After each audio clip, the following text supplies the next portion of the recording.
It was October 7th, 2016, and in Boulder, Colorado, a marketing coordinator was heading out for her usual morning run, completely unaware of the deadly predator lurking nearby.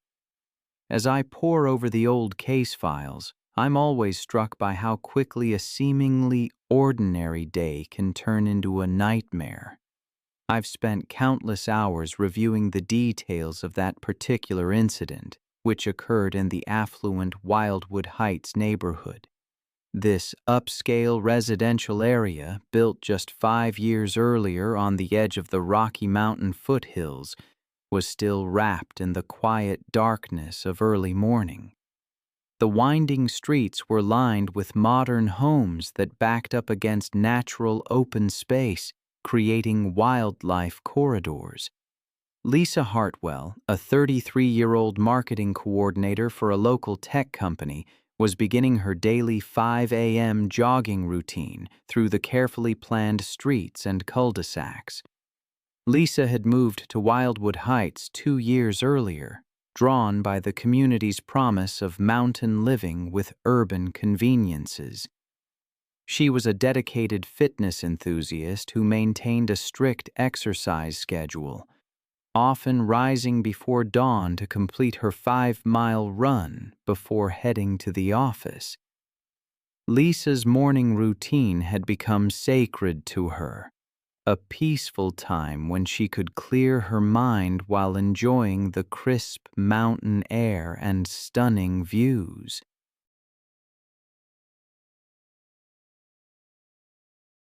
That autumn, the neighborhood had been experiencing an unusually dry spell, with drought conditions persisting well into what should have been the wet season. Local wildlife officials had issued warnings about increased animal activity in residential areas, as deer, elk, and their predators were being forced to venture closer to human settlements in search of water sources. Several residents had reported mountain lion sightings over the past month, including tracks found in backyards and a large cat spotted near the community's retention pond. Lisa had heard about the wildlife warnings but dismissed them, considering them typical concerns for Colorado mountain living. She continued her early morning runs without altering her route or carrying any deterrent, confident that her familiar neighborhood streets were safe. I've learned that mountain lions, also known as cougars or pumas, are North America's second largest wildcat species. Adult males can weigh between 115 and 220 pounds. These powerful predators are perfectly adapted for hunting in mountainous terrain, possessing incredible stealth, speed, and jumping ability that allows them to leap vertically up to 15 feet and horizontally up to 45 feet. Mountain lions are primarily ambush hunters that rely on surprise attacks, typically targeting the neck and spine of their prey to deliver quick, fatal bites.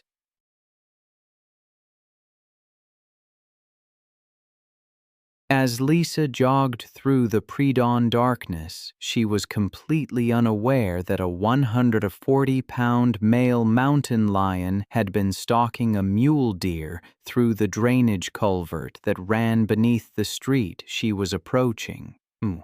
Lisa's approach disrupted the carefully planned hunt, startling both the deer and the mountain lion. The deer bolted across the street and disappeared into the darkness, leaving the frustrated predator crouched in the shadows of the concrete drainage opening. The attack came without warning as Lisa passed within 10 feet of the drainage culvert. The 140-pound mountain lion exploded from the shadows with incredible speed, covering the distance between them in a single powerful leap. His massive front paws struck Lisa between the shoulder blades with devastating force, sending her crashing face first onto the asphalt street while his weight drove her to the ground. Lisa's attempts to scream were cut short as the mountain lion's powerful jaws clamped down on the back of her neck, his 4-inch canine teeth puncturing through muscle and vertebrae with crushing force. The mountain lion's razor-sharp claws raked across Lisa's back and shoulders, each swipe opening deep gashes that severed major blood vessels and caused massive tissue damage. The 140-pound cat used his incredible strength to pull Lisa's body across the asphalt and down into the concrete culvert, where the darkness and confined space would provide protection while he fed.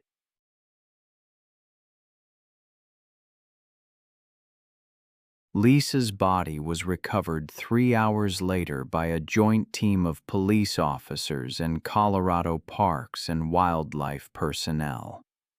The mountain lion had abandoned his kill when the search teams approached, retreating further into the drainage network that connected to the natural creek system beyond the neighborhood. Lisa had died from massive trauma to her neck and spine, with the mountain lion's killing bite proving instantly fatal. The investigation revealed that Lisa had been jogging along her usual route when she inadvertently interrupted the mountain lion's hunt, triggering the attack that cost her life.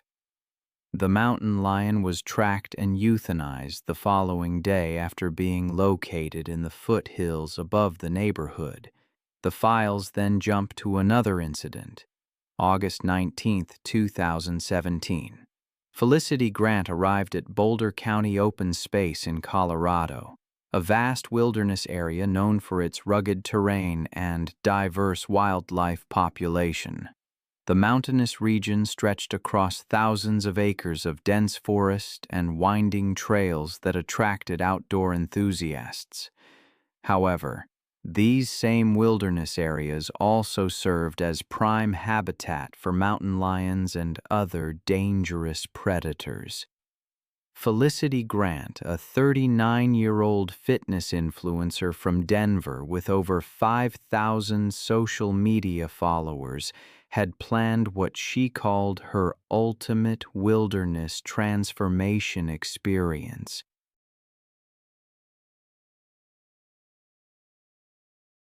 Known for her entitled attitude and belief that her athletic superiority made her exempt from rules, she had already caused multiple confrontations at the park entrance. Her demanding personality became evident when she berated the teenage park attendant for suggesting she read safety guidelines, claiming someone of her fitness level didn't need advice from minimum wage employees. Park Ranger Tom Bradley had attempted to brief Felicity on recent mountain lion activity during her permit application process. The area had experienced multiple cougar sightings over the previous month, including aggressive encounters that resulted in temporary trail close. Felicity became increasingly hostile, interrupting Tom repeatedly. "I've seen the reports, the photographs, the aftermath. It always stays with me. Mountain lions are among North America's most efficient apex predators, perfectly adapted for hunting in mountainous terrain.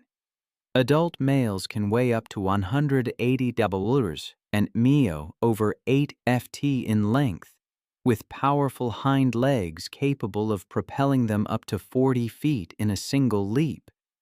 I remember reading about Felicity, the influencer who chose the Rabbit Ears Pass Trail for her solo dawn run, deliberately ignoring the trail close signs.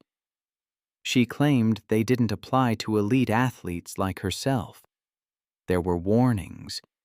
A fellow hiker tried to caution her about hiking alone during dawn.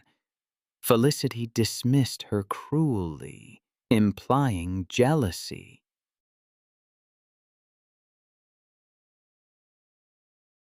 She'd even torn down warning notices, asserting her right to use public trails.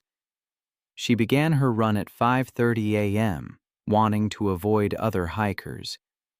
She wore noise-canceling headphones, playing loud electronic music, and carried a backpack with raw steaks for a post-workout meal. The combination of erratic movement, heavy breathing, and the scent of fresh meat created perfect conditions to attract a hunting mountain lion. A 140-lb male mountain lion, already hunting in the area, detected the scent of fresh meat from over a mile away. It began tracking her.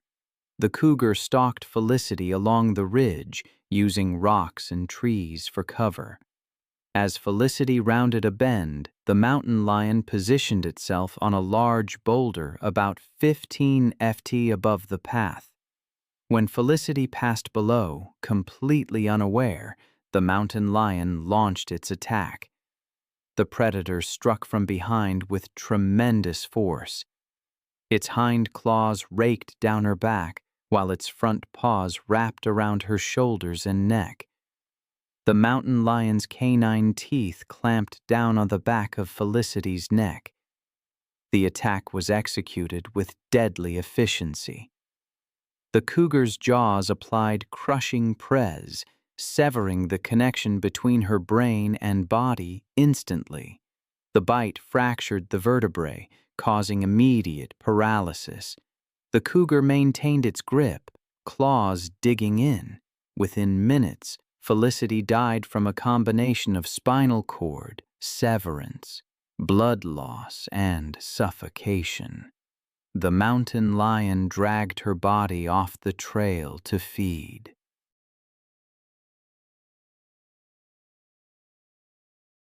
Her remains were discovered 3 days later. The fluorescent lights of the county animal shelter always seemed so harsh. I remember reading about Jennifer Walsh, a 25-year-old veterinary student volunteering there. She believed every animal deserved a second chance. She gravitated towards the most difficult cases, the animals marked with red cards, scheduled for immediate euthanization. The dog that would cost Jennifer her life was Diesel, a 75-lb pit bull with a scarred muzzle. He'd been surrendered after multiple bite incidents, including an attack on a neighbor's child. The behavioral assessment was clear: too dangerous for adoption. Jennifer had been watching Diesel for days, looking for signs of a gentle soul beneath the aggression. She'd seen him pace restlessly, growl at anyone who approached, destroy every toy in his cage, but she'd also noticed moments of what she interpreted as vulnerability. The shelter's protocol was clear. Dogs like Diesel were never to be handled alone. But Jennifer convinced herself that his aggression was fear-based, that he needed one-on-one attention. On that December afternoon, with most staff busy, Jennifer approached Diesel. I keep thinking about Jennifer, the young woman who dreamed of being a veterinarian. Her story is a stark reminder that good intentions aren't always enough. On that day, she went into Diesel's kennel with a slip lead and the key to the isolation room.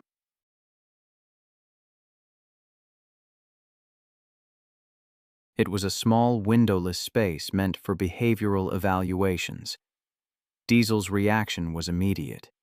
His lips pulled back, revealing his teeth. His hackles rose, and a low growl rumbled from his chest. Every part of him screamed danger, but Jennifer thought it was fear. When she opened the kennel door, Diesel seemed to shift, calculating.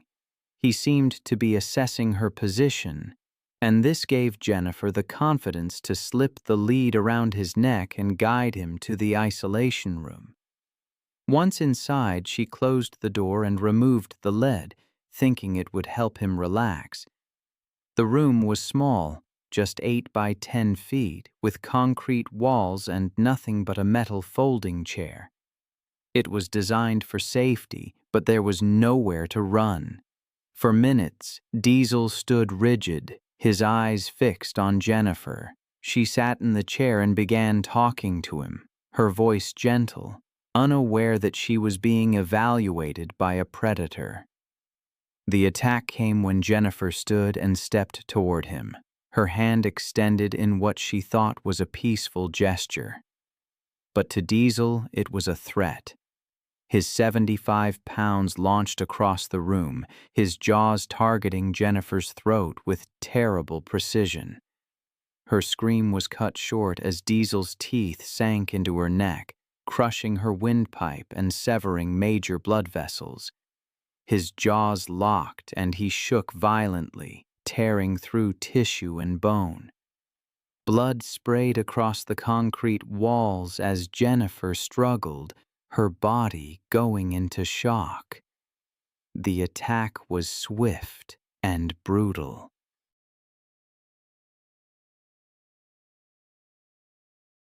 Other volunteers heard her scream and rushed to the door, but it was locked from the inside. By the time they got the key, Jennifer lay motionless on the floor, her life draining away. Diesel stood over her, his muzzle stained red, his eyes still burning. Paramedics arrived quickly, but it was too late.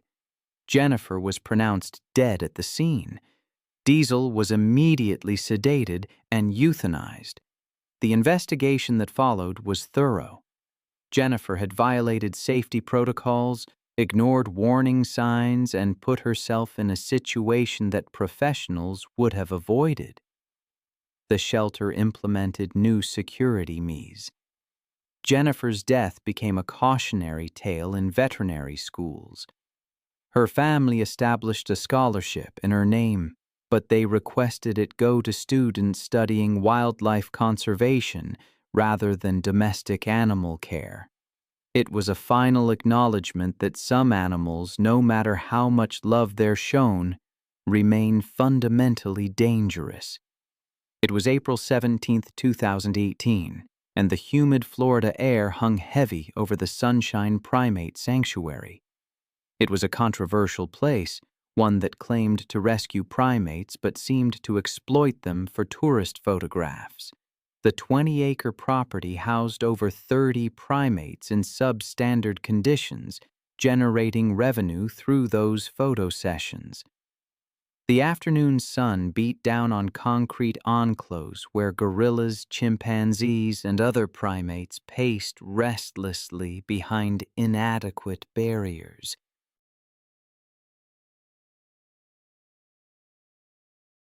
Jessica Rodriguez, a 31-year-old veterinary technician from Tampa, visited the facility with her husband, Carlos, believing it was a legitimate conservation effort. Jessica had always been passionate about animal welfare. She dedicated her career to it, earning her veterinary technology degree through years of hard work. Her passion for primate conservation had led her to volunteer at legitimate sanctuaries and support organizations working to protect great apes in the wild. She genuinely believed that her visit to Sunshine Primate Sanctuary would help promote conservation. That afternoon, Jessica was participating in what the facility called an educational encounter with King, a 350-pound silverback gorilla who'd been acquired from a defunct research facility. The sanctuary's minimal safety measures consisted of a chain-link barrier separating visitors from the gorilla's enclosure, with no additional protection or supervision. Silverback gorillas are incredibly powerful. Adult males can weigh up to 400 pounds and possess the strength of 10 grown men. They are intelligent and emotionally complex, but they're also territorial and can become extremely aggressive when they perceive threats. I've often found that the most tragic encounters stem from a fundamental misunderstanding. We see calm, and we interpret friendliness.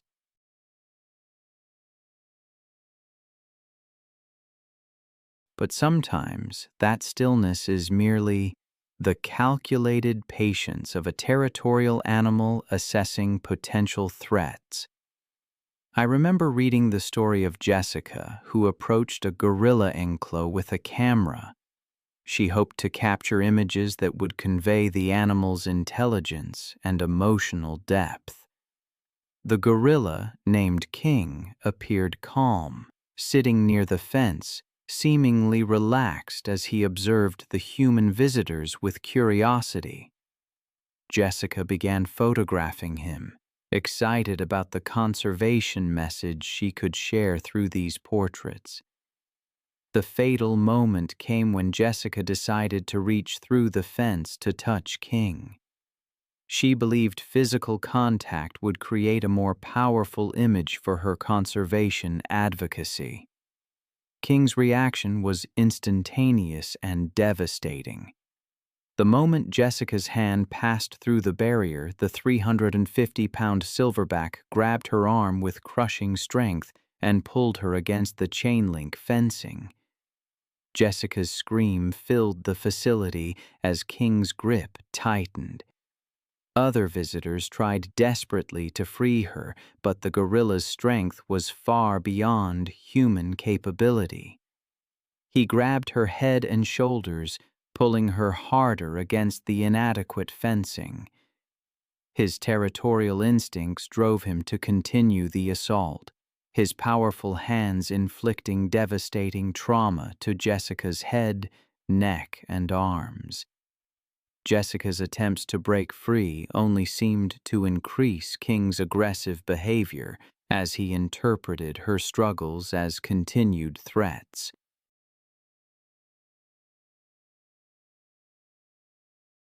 Her movements grew weaker as massive blood loss and crushing injuries overwhelmed her body. King's grip never loosened. Within minutes, Jessica's struggle ceased. The massive gorilla maintained his grip on her lifeless form while displaying threatening behavior toward anyone who approached the enclosure. Emergency responders arrived, but Jessica was already dead. The investigation revealed that the Sunshine Primate Sanctuary had been operating as an illegal roadside zoo, exploiting both animals and visitors. The facility was immediately shut down, and King was transferred to an accredited facility. Jessica's death prompted enhanced regulations for animal sanctuaries and stricter enforcement of wildlife protection laws. Her family established a foundation supporting legitimate primate conservation efforts. Then there's the story of Maria Santos. It was March 18, 2017, in an upscale neighborhood in Asheville, North Carolina. Maria, a 41-year-old single mother and part-time dog walker, was making her evening rounds. She had been working as a professional dog walker for 3 years, building a loyal clientele among the affluent homeowners. Maria's income helped support her teenage daughter. The neighborhood had been carved out of pristine mountain forest, and recent construction had disrupted established animal movement patterns. The Wildlife Resources Commission had issued warnings about increased bear activity.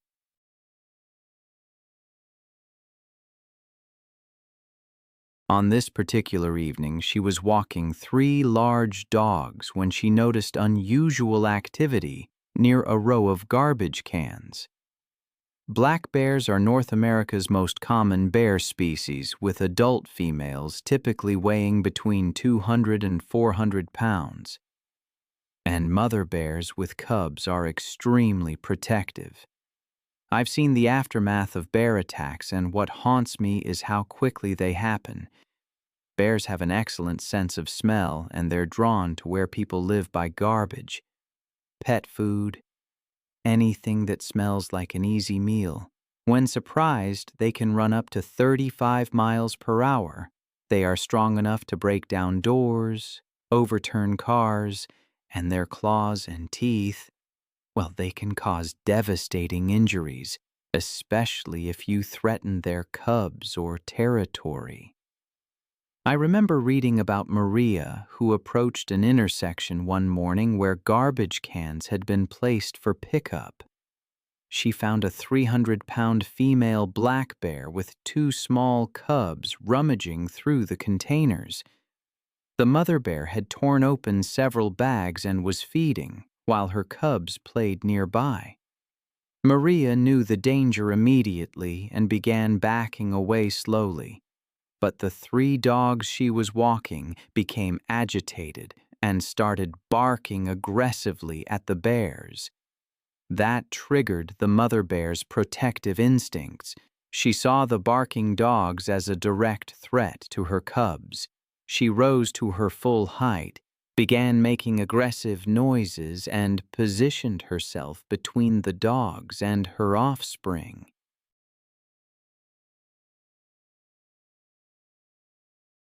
Maria tried to control the excited animals and retreat, but the dogs continued barking and lunging, only escalating the situation. The 300-pound mother bear charged toward Maria and the dogs with incredible speed, closing the 30 yards between them in just seconds. Maria tried to run while holding 3 leashes but became entangled and fell hard onto the asphalt street. The dogs scattered, leaving Maria vulnerable as the enraged bear approached. The mother bear's massive paws struck Maria's back and shoulders with crushing force, driving her face into the pavement, her weight pinning Maria to the ground. The bear's powerful jaws clamped down on Maria's head and neck, her teeth puncturing through skull bone and severing vital arteries. Maria's attempts to protect herself were futile against an animal several times her size and weight. The bear's razor-sharp claws raked across Maria's torso and limbs, each swipe opening deep gashes that caused massive blood loss and tissue damage. The attack was methodical, brutal, driven by maternal instincts to eliminate any threat to her cubs. Maria's struggles grew weaker as trauma and blood loss overwhelmed her. Residents in nearby homes heard the commotion and called 911 while trying to scare the bear away with loud noises and bright lights. The mother bear eventually retreated with her cubs toward the forest, leaving Maria motionless on the street. Paramedics arrived within minutes but couldn't save her.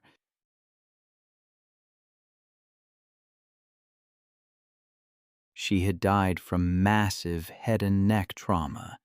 The investigation revealed that improperly secured garbage containers had attracted the mother bear and her cubs, creating the conditions for the fatal encounter. Wildlife officials determined that the bear had been acting defensively to protect her offspring and wasn't exhibiting abnormally aggressive behavior. The mother bear and cubs were relocated to a remote mountain area, away from human populations. Maria's death prompted immediate changes to the waste management protocols, including the installation of bear-proof garbage containers and new guidelines for refuge. The community also implemented an early warning system for wildlife sightings and began requiring all residents to remove potential attractants from their properties. Then there's the story of Rebecca Martinez. It was October 15, 2016, and the Georgia sun was setting over her 10-acre property, casting long shadows across a maze of makeshift kennels. The constant barking of 40 rescue dogs echoed across the land, a soundtrack to her life. At 34, Rebecca had spent 8 years building her unofficial sanctuary, taking in the dogs that other shelters wouldn't touch.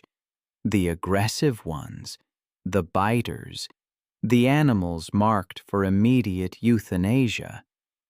Her recent divorce had left her financially strained and emotionally isolated, with only her dogs for company on the remote property.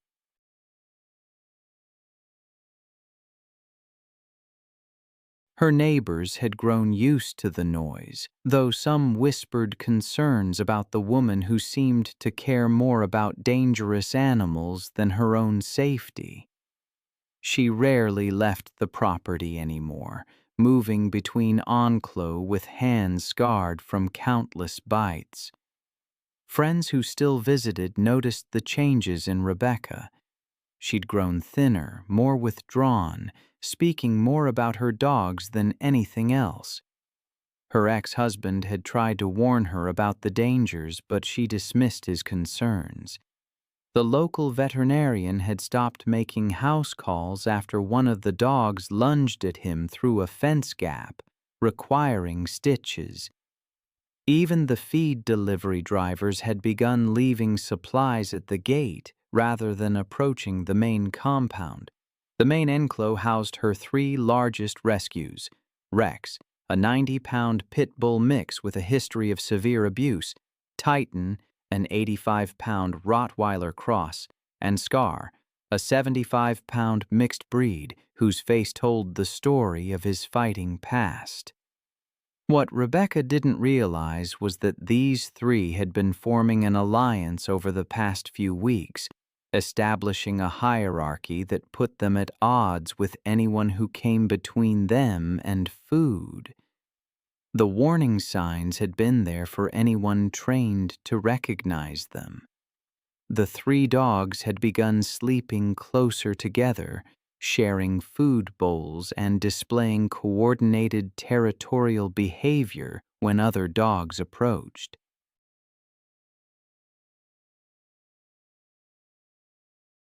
They'd started following Rebecca's movements more intently during feeding times, their body language shifting from grateful anticipation to something more predatory. But Rebecca, exhausted from managing 40 animals alone and emotionally invested in seeing progress. I've always found it chilling how a single moment can shatter years of habit and trust. Rebecca had fed those dogs thousands of times. Thousands. But on that evening, something shifted. The air itself felt different, charged with a tension she couldn't quite place. She was stepping into the enclosure, buckets of kibble in hand, when her boots slipped on the muddy ground. The spilling food became the catalyst. Rex, a dog she had rescued, a dog she had cared for, locked eyes with her, but this time she wasn't his savior. She was competition. The attack was brutal, a frenzy of teeth and muscle. 90 pounds of Rex slammed into her chest, and then Titan and Scar joined in. Pack instincts overrode any sense of loyalty or gratitude. Her screams were lost in the vastness of the property. It lasted 10 minutes, they say. 10 minutes of unimaginable horror before the dogs backed away, leaving her broken and torn in the mud. 3 days passed before her body was found. Rex, Titan, and Scar were euthanized, along with a dozen others. Rebecca's death sparked debates, new regulations, but for those who knew her, it was too late. It always is. I remember reading about Camille, the jogger. It stayed with me for days.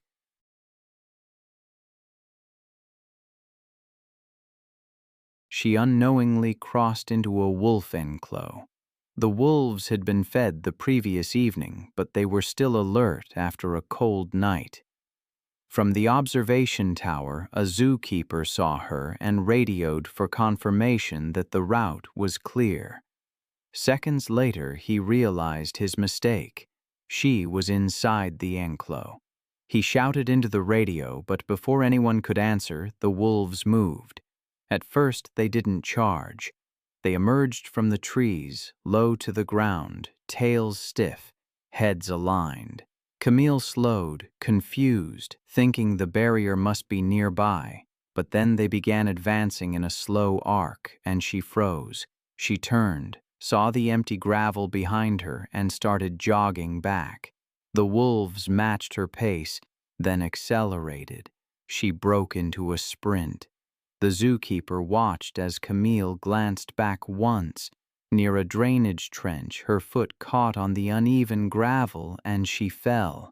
Before she could get up, the lead wolf clamped down on her right thigh, pulling backward.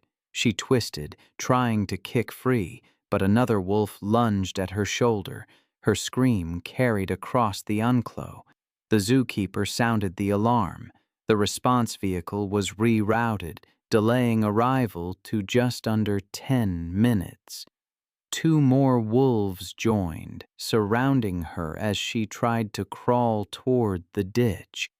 The lead wolf released and re-gripped higher, its teeth sinking into her hip.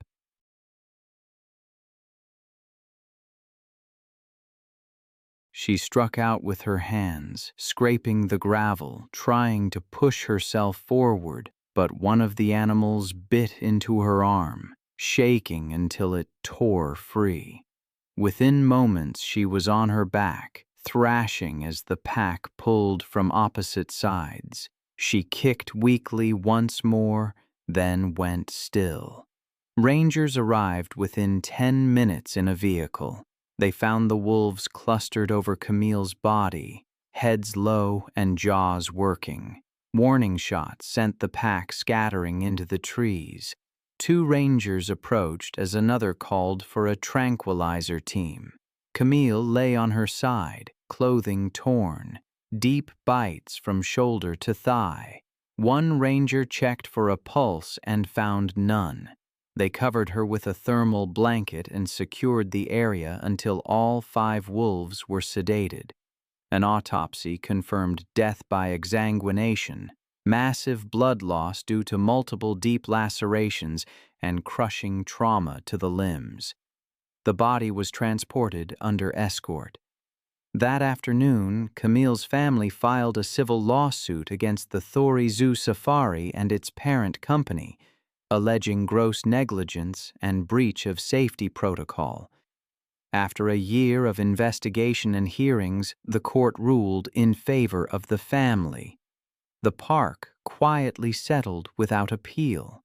Following the incident, a criminal negligence inquiry and an independent enclosure audit were conducted.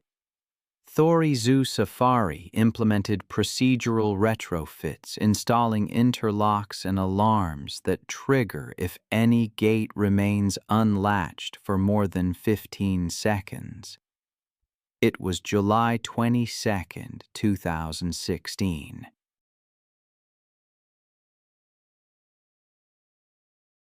The Oklahoma sun beat down on the dusty grounds of Wild Art Big Hat Sanctuary, a privately owned facility nestled among rolling hills outside Tulsa.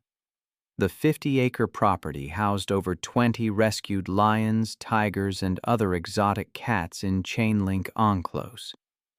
The afternoon air shimmered with heat, while the distant sounds of roaring and pacing echoed from various habitats as the cats sought shade. Ashley Martinez, a 23-year-old college student from Dallas, had discovered the sanctuary through social media while road tripping with her boyfriend Jake through Oklahoma's roadside attractions. Ashley was constantly seeking unique photo opportunities, having grown up taking pictures at every family vacation and special event. Her phone was filled with daredevil shots from cliff edges, abandoned buildings, and extreme sports activities. Ashley had grown up in suburban Dallas as the youngest of 3 sisters, developing a competitive streak that drove her to constantly push boundaries and seek attention through increasingly dramatic stunts.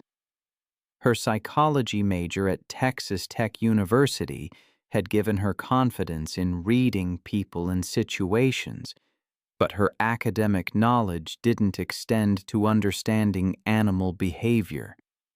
That afternoon, Ashley and Jacob paid the sanctuary's fee for a close encounter experience that promised visitors the chance to observe big cats during feeding demonstrations and educational presentations.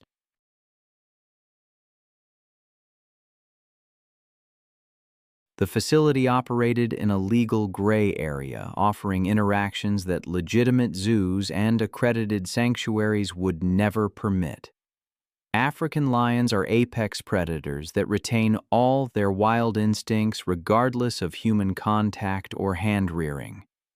Adult males can weigh up to 420 lulli and possess incredible strength, speed, and territorial behaviors that make them extremely dangerous in captivity. Lions are social animals with complex hierarchies, but they view humans as either threats to be eliminated or prey to be consumed. Their powerful jaws can deliver bite forces exceeding 650 lbs per square inch, while their razor-sharp claws can inflict fatal wounds with a swipe. I've always been fascinated by the way we perceive our place in the natural world, sometimes with tragic consequences. There's a story I came across that still haunts me, a stark reminder of the power of instinct.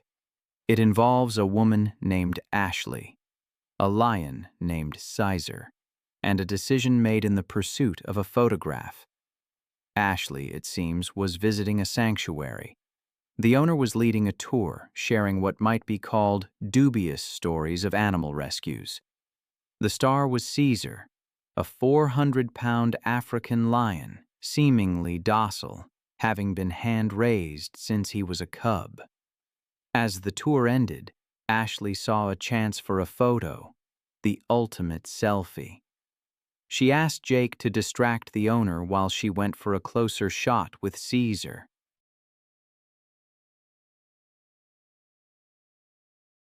Jake kept the owner busy, and Ashley quietly approached Caesar's enclosure, climbing over a 4-foot chain-link fence. The massive lion was about 10 feet away, his golden eyes following her, but showing no obvious aggression. Ashley crouched, phone in hand, ready to capture the moment. But as she moved closer, something shifted. Caesar's ears flattened slightly, and his tail began to twitch. Then, with explosive speed, his predatory instincts took over. It was as if millions of years of evolutionary programming recognized Ashley as prey within his territory. The lion launched himself, covering the short distance in a single bound. Ashley's phone went flying as Caesar's paws struck her chest, sending her sprawling. Claws found purchase on her torso and shoulders. Then his jaws clamped down on her neck, 4-inch canine teeth piercing muscle and vertebrae. Caesar's territorial instincts drove the assault. Claws raked across Ashley's body as his bite held her throat. Her movements weakened as blood loss and spinal trauma overwhelmed her. Jake's screams brought the sanctuary owner running, but Caesar's aggressive posture made intervention too dangerous.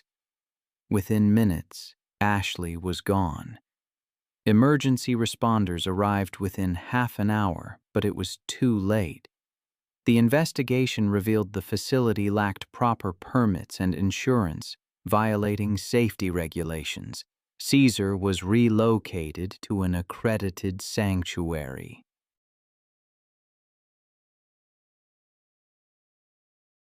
Ashley's death devastated her family and prompted her university to improve safety education for traveling students. The incident also led to stricter regulations for private exotic animal facilities and better enforcement of existing safety laws. Then there's the story of Giovanni Russo, which unfolded on May 21, 2018, in Gran Paradiso National Park, northern Italy. Giovanni, a certified alpine guide, had spent his life navigating those valleys, leading trekking tours with his wife, Elena. They specialized in remote routes, respecting the balance between humans and wildlife. One weekend, he led a pair of hikers from Milan on a routine trek. That night, someone left a pack of trail mix open near the fire pit with dinner scraps tossed nearby. Wolves had returned to the region, and while normally nocturnal, rangers had noticed Boulder juveniles venturing closer to human camps, especially when food was accessible.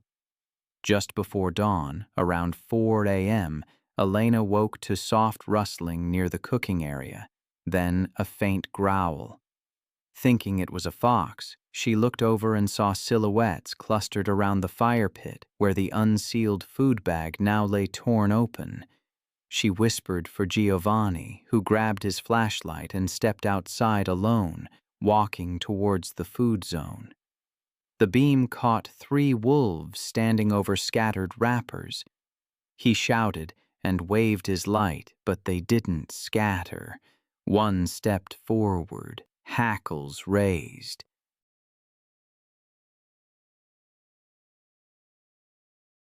Giovanni shouted again, clapping his hands as he closed the distance. The older female lunged, nipping at his forearm. Giovanni jerked back, but a younger one followed through, clamping down near his elbow. The bite struck deep, severing tissue. He fell backward, blood pulsing from his injuries. The wolves held their ground, circling the dropped food bag. Elena ran from the tent with a burning stick from the fire pit. I remember reading about the Lawson family's ill-fated trip to Sundarbans National Park. It's a place of stunning beauty, a vast mangrove delta where the Ganges meets the Bay of Bengal, but it's also home to some of the world's most dangerous creatures. I recall one detail in particular. Genevieve Lawson, apparently determined to have a premium experience, disregarded every safety warning issued by their guide. It's a tragic example of disrespect for nature and local wisdom. The motorboat they were on had safety barriers, meant to keep tourists safe from the apex predators of that ancient domain. But Genevieve viewed these precautions as obstacles, preventing her from capturing the perfect photographs. The Sundarbans are the exclusive hunting grounds for the world's largest population of Bengal tigers. These tigers are exceptional swimmers, adapted to hunting in this aquatic environment, and possess an unusual willingness to hunt humans in water. These magnificent cats can weigh up to 400 pounds and Mia over 10 feet in length.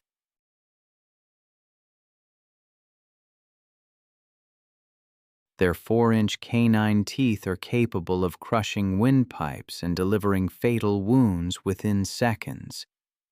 During their afternoon tour, Ravi, their guide, spotted fresh tiger tracks along the muddy shoreline of a narrow channel. He cut the engine and whispered for silence, explaining that a large male tiger had recently passed through the area. Despite his warnings, Genevieve, frustrated by the distance, stepped over the safety barrier and lowered herself into the chest-deep channel water, camera held high. Unbeknownst to the group, a massive 400-pound male Bengal tiger had been resting in the dense vegetation upstream. The tiger slipped into the water, swimming silently toward Genevieve, with only its eyes and nose visible above the surface. The attack was swift and brutal. The tiger surfaced directly behind her, clamping its powerful jaws around her throat. Its 4-inch canine teeth punctured her neck, crushing her windpipe with over 1,000 pounds of bite force. The tiger's signature killing technique involved suffocating prey by crushing the throat, and the prez instantly collapsed her airway. There's a silence that comes with the forest, a muting of all usual sounds that can be more terrifying than any roar. On November 15, 2016, in the remote forests of Primorsky Krai, eastern Russia, Snow fell in just such a veil, and Nikolai Baranov's radio had been silent since morning. Nikolai, you see, was 52, a forestry worker who'd spent most of his life in those woods.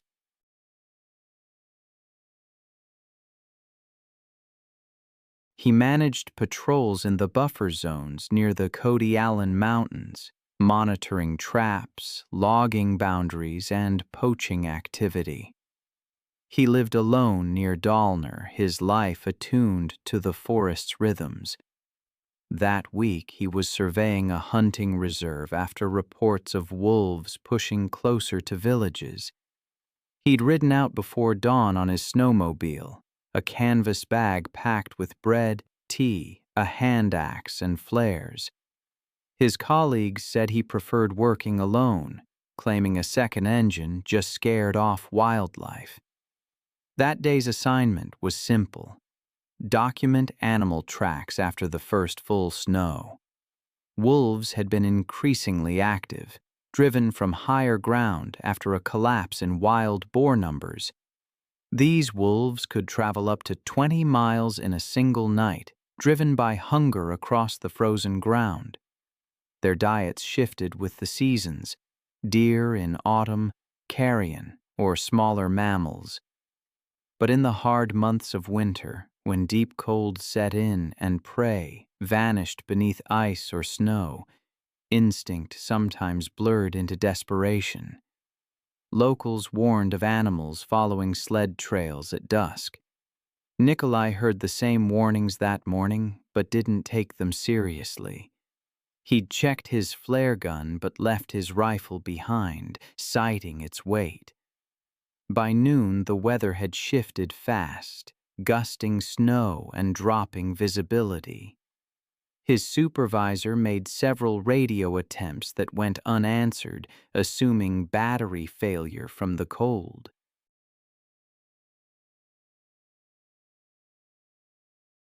When evening came and Nikolai still hadn't returned, Yevgen, a neighboring ranger and longtime friend, prepared to follow his route before dark.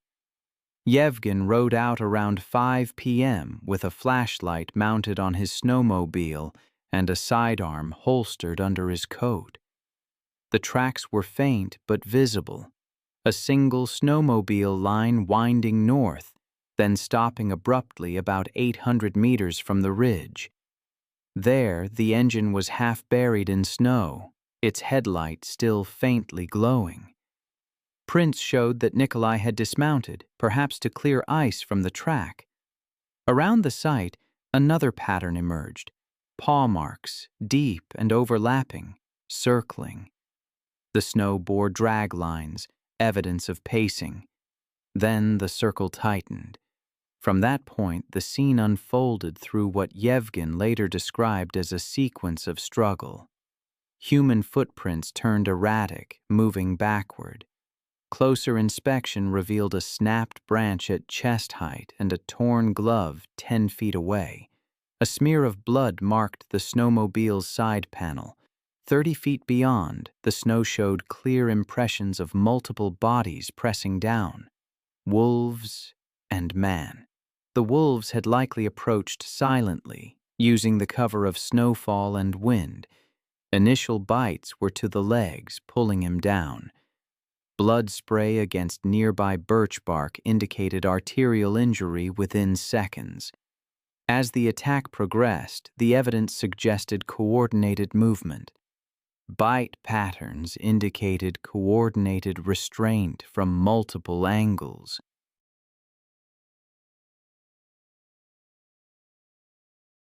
His jacket was shredded along the spine, showing where one animal had clamped onto his back, while another tore at the neck. Boot prints ended mid-stride, replaced by drag marks. Yevgen followed them cautiously, revolver drawn. The forest was unnervingly still. He found the body 30 meters downhill near a frozen stream. The snow around it was flattened and red. The wolves had likely fed briefly before retreating. Later investigation showed that the surrounding prints belonged to at least 4 individuals, 2 larger adults, 2 smaller juveniles. Yevgen radioed the base immediately.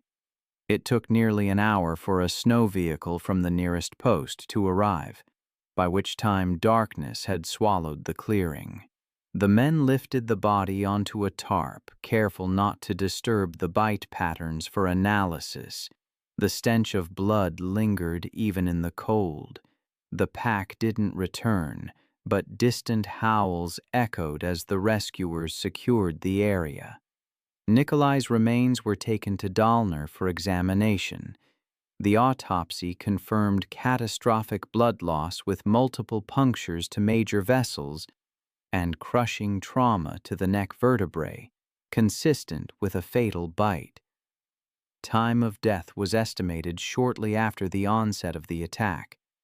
The official report listed predatory behavior exacerbated by winter scarcity.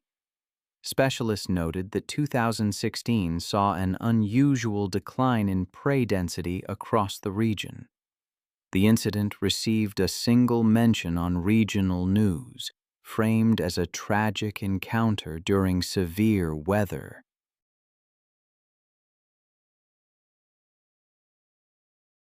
There was no footage, only photographs from the recovery team that were never released publicly.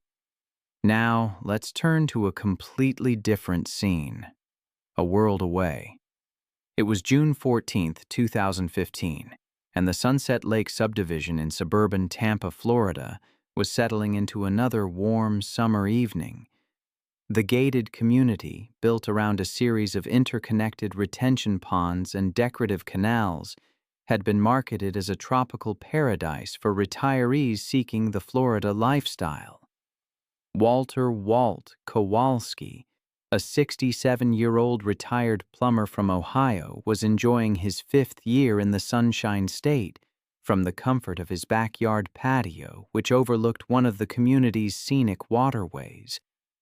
Alligators have remained virtually unchanged for over 200 million years. Think about that for a moment.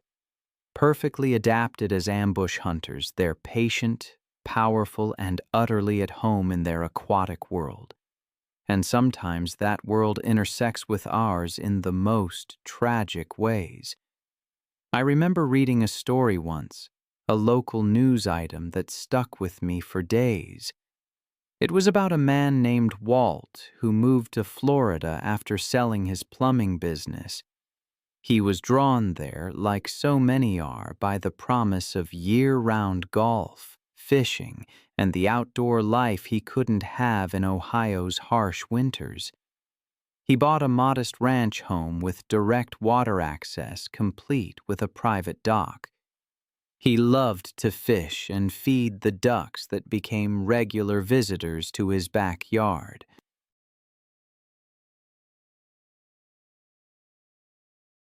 His routine was simple. Sit on his patio with a cold beer, watch the sunset reflect off the calm water, and toss breadcrumbs to the waterfowl. The Sunset Lakes community where Walt lived had been built on reclaimed wetlands. Developers created a system of retention ponds and canals to manage stormwater and provide attractive water features. These artificial waterways connected to natural creek systems that flowed into Tampa Bay, creating corridors for wildlife to move between developed and undeveloped areas. Recent heavy rains had raised water levels, bringing even more wildlife activity into residential areas. Walt had noticed more alligators in the community's waters lately, but he, like many Floridians, had learned to coexist with them. His regular duck feeding, though, had created a reliable food source, attracting waterfowl from all over. American alligators, as apex predators, are opportunistic feeders. They'll consume anything they can overpower: birds, fish, mammals, and occasionally humans who get too close. One evening, Walt was relaxing on his patio when he noticed his favorite fishing lure had become tangled in the vegetation near his dock. He waded into the knee-deep water, using a long-handled net to try to free the snagged lure. He'd done this many times over the past 5 years without incident, confident that the shallow water near his property was safe. The attack came from directly beneath him.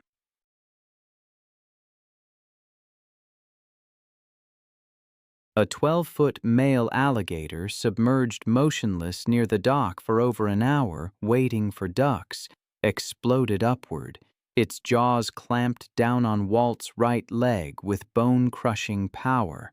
The 3,000 pounds of bite press instantly fractured his femur and severed major arteries. The alligator then initiated its signature death roll, spinning rapidly in the water while maintaining its grip. The violent rotation dislocated Walt's hip and pulled him fully into the canal.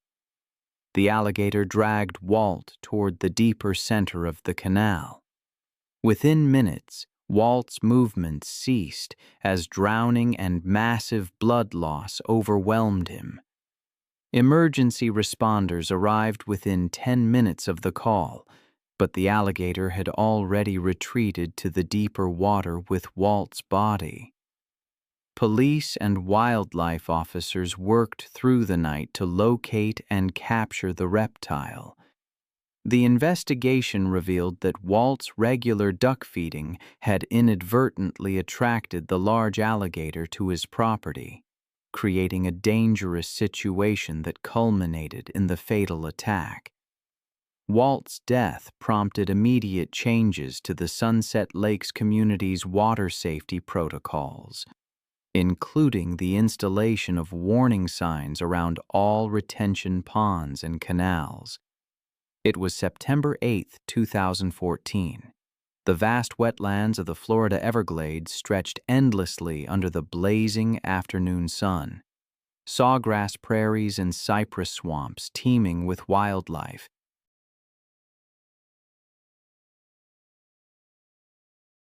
Michael Chen, a 35-year-old software engineer from Seattle, was on his first visit to Florida. He was on a cross-country road trip to celebrate his recent promotion. Michael had always been fascinated by technology and outdoor adventure, spending his weekends hiking in the Pacific Northwest mountains. His engineering background gave him confidence in analyzing risks and solving problems. But his experience with dangerous wildlife was limited to black bears and mountain lions, animals that could be avoided through proper precautions. Michael had grown up in urban Seattle, developing his love of nature through weekend camping trips.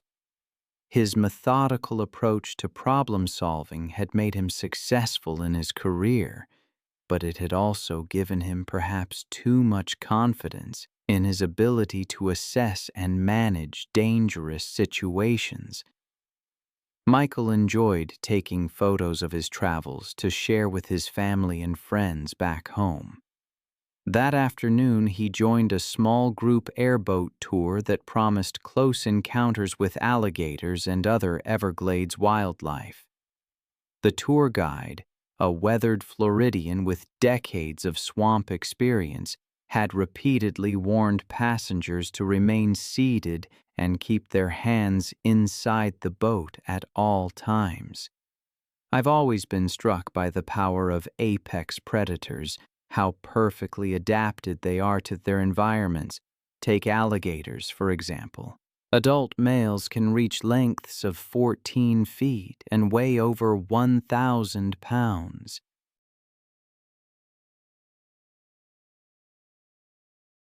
Their jaw muscles can exert over 3,000 pounds of press per square inch. They can even launch themselves partially out of the water with explosive force. They see any movement near their territory as either prey to be consumed or threats to be eliminated.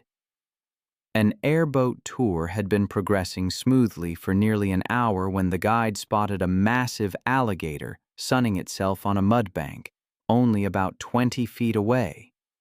This reptile was exceptional, easily 12 feet in length and weighing over 800 pounds. Its prehistoric form was perfectly motionless in the afternoon heat. One of the passengers, a man named Michael, began photographing the magnificent predator. He was excited to capture images of such an impressive wild animal to show his colleagues back home. But his enthusiasm quickly overcame his caution, and he leaned farther over the boat's edge to get closer shots of the massive alligator. The fatal moment came when Michael's phone slipped from his grip and began falling toward the dark water. Without thinking, Michael lunged forward, extending his body over the side of the airboat, desperately trying to catch his expensive device before it disappeared into the swamp. The massive alligator had been monitoring the boat's presence with predatory patience, and Michael's sudden movement triggered its attack response immediately.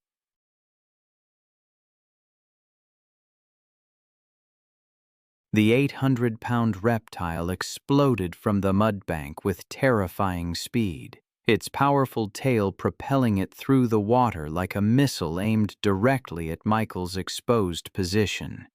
The alligator's massive jaws clamped down on Michael's outstretched arm with bone-crushing force.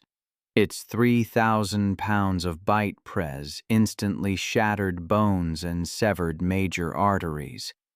Michael's scream of shock and pain echoed across the swamp as the reptile's momentum pulled him completely over the side of the airboat and into the murky water. The tour guide and other passengers grabbed desperately at Michael's legs, trying to pull him back into the boat while the massive alligator maintained its crushing grip on his arm. The alligator immediately began its signature death roll, spinning rapidly in the water while maintaining its devastating grip. Michael's struggles grew weaker as the combination of massive blood loss, crushing injuries, and drowning overwhelmed his body. The alligator's grip never loosened as it continued the death roll with mechanical precision, each rotation causing additional trauma while ensuring its prey could not escape. Within minutes, Michael's movement ceased as the alligator's brutal assault proved fatal. The massive reptile dragged his body into deeper water, where it disappeared beneath the surface with its kill.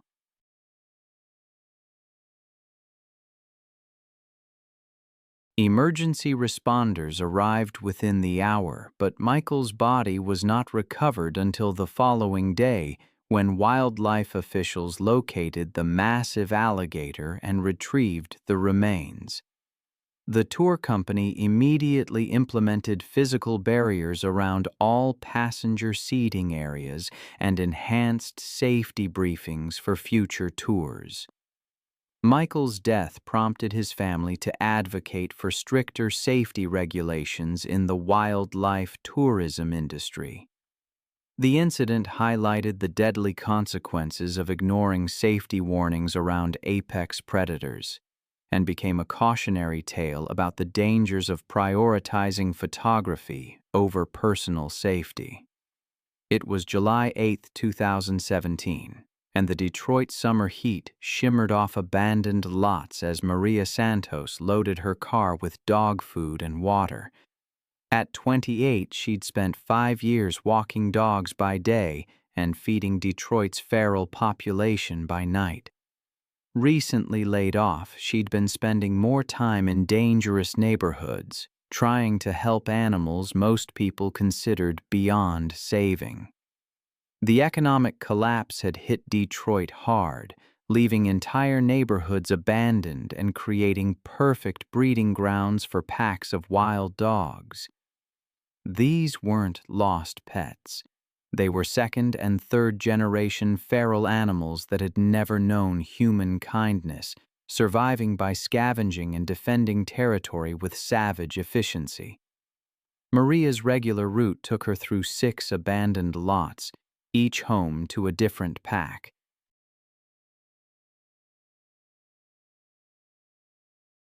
She knew their hierarchies, feeding schedules, and individual personalities, but the newest group concerned her the most.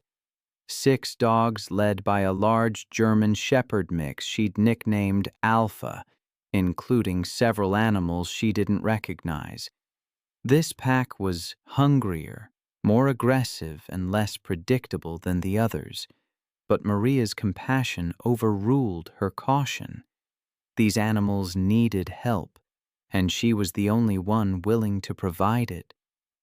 As twilight settled over the abandoned neighborhood, Maria parked near the lot where Alpha's pack had made their home. The area was a wasteland of broken concrete and waist-high weeds, perfect cover for animals that had learned to hunt and hide.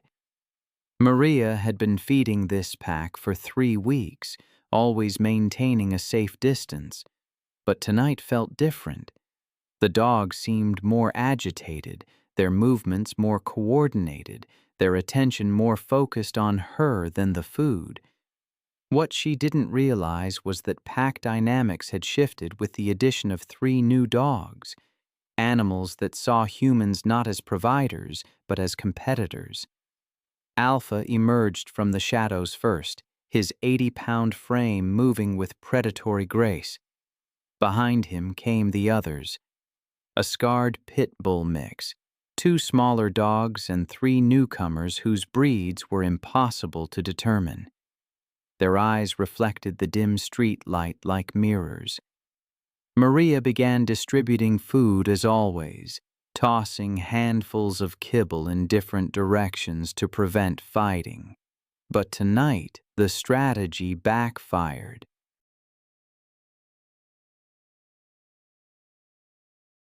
Instead of dispersing to eat, the dogs began to see. I've often wondered about the line between domesticity and wildness, how thin it can be and how easily crossed. I remember reading about Maria, who fed a pack of stray dogs near her home. She saw them as creatures in need, but they saw her differently. When she stepped in to break up a fight between 2 of the smaller dogs, the pack leader, Alpha, attacked. 80 pounds of muscle slammed into her, knocking her down. The other dogs joined in, their pack instincts overwhelming any memory of her kindness. They dragged her deeper into the lot, away from any hope of rescue. Their coordinated attack, it was said, spoke to generations of predatory instincts, honed by urban survival. These weren't pets gone bad. They were wild animals who had learned to see humans as either threats or prey.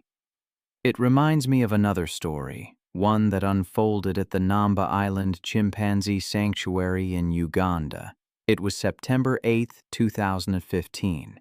The sanctuary was a refuge for orphaned and rescued chimpanzees, a 100-acre forested island on Lake Victoria. Kendra Sullivan, a wildlife photographer, arrived to document the rehabilitation work there. She had a reputation for fearlessness built on capturing intimate portraits of domestic and farm animals. Her experience with horses, cattle, even aggressive bulls led her to believe she understood animal behavior, that she could apply her understanding of domestic animals to wild ones. The sanctuary director, Dr.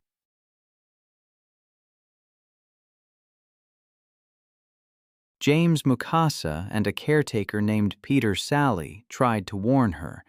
The 49 rescued chimpanzees, many traumatized by poaching or the illegal pet trade, retained all the instincts and physical capabilities of their wild counterparts.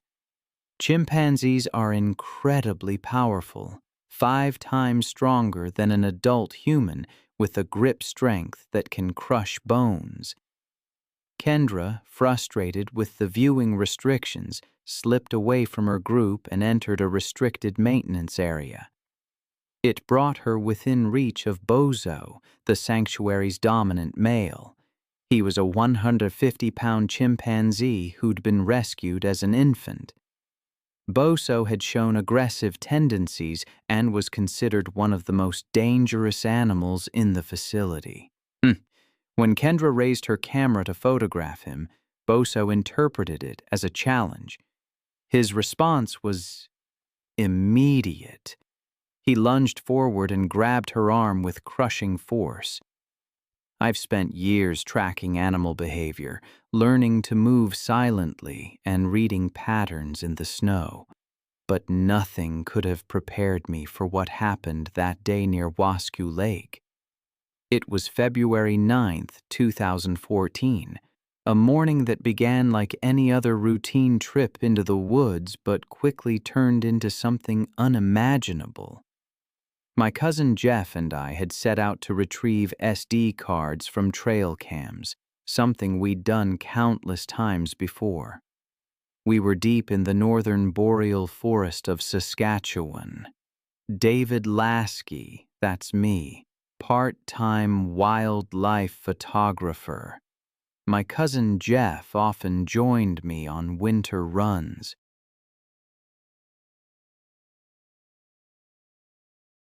We'd grown up hunting and fishing together, though we didn't carry a firearm anymore. The plan was simple: a 2-hour snowmobile ride, a short hike to the cameras, and back before dusk. Wolves in that region were generally gray, thick-coated animals, maybe 90 pounds, moving in packs of 4 to 8. I always believed they avoided humans. We were dressed warmly and carried a single red flare for safety. By 9:30 a.m., we'd parked the snowmobile and started walking the last half mile, our breath hanging in the still air. We reached the first camera, swapped the SD card. Everything seemed normal. Then, around 10:15, as we crossed the creek, Jeff slipped on a patch of ice. As I crouched to help him up, we saw them, movement in the tree line. They just stood there, their eyes reflecting the light. Jeff waved his arms, shouting, trying to scare them off, but they didn't run. I didn't know it then, but a deer carcass lay hidden in the snow nearby. The pack was defending its food. They began to fan out, forming a semicircle. I told Jeff they were just curious, that noise would drive them away. But even as I said it, one of the wolves lowered its head and started advancing. We started backing up the slope toward our snowmobile, moving quickly but without turning. The wolves followed, quiet and steady. Then, the first lunge. A gray blur across the ice, jaws clamping onto the back of my leg. The impact sent me face first into the snow. Jeff spun around, fumbling with the flare.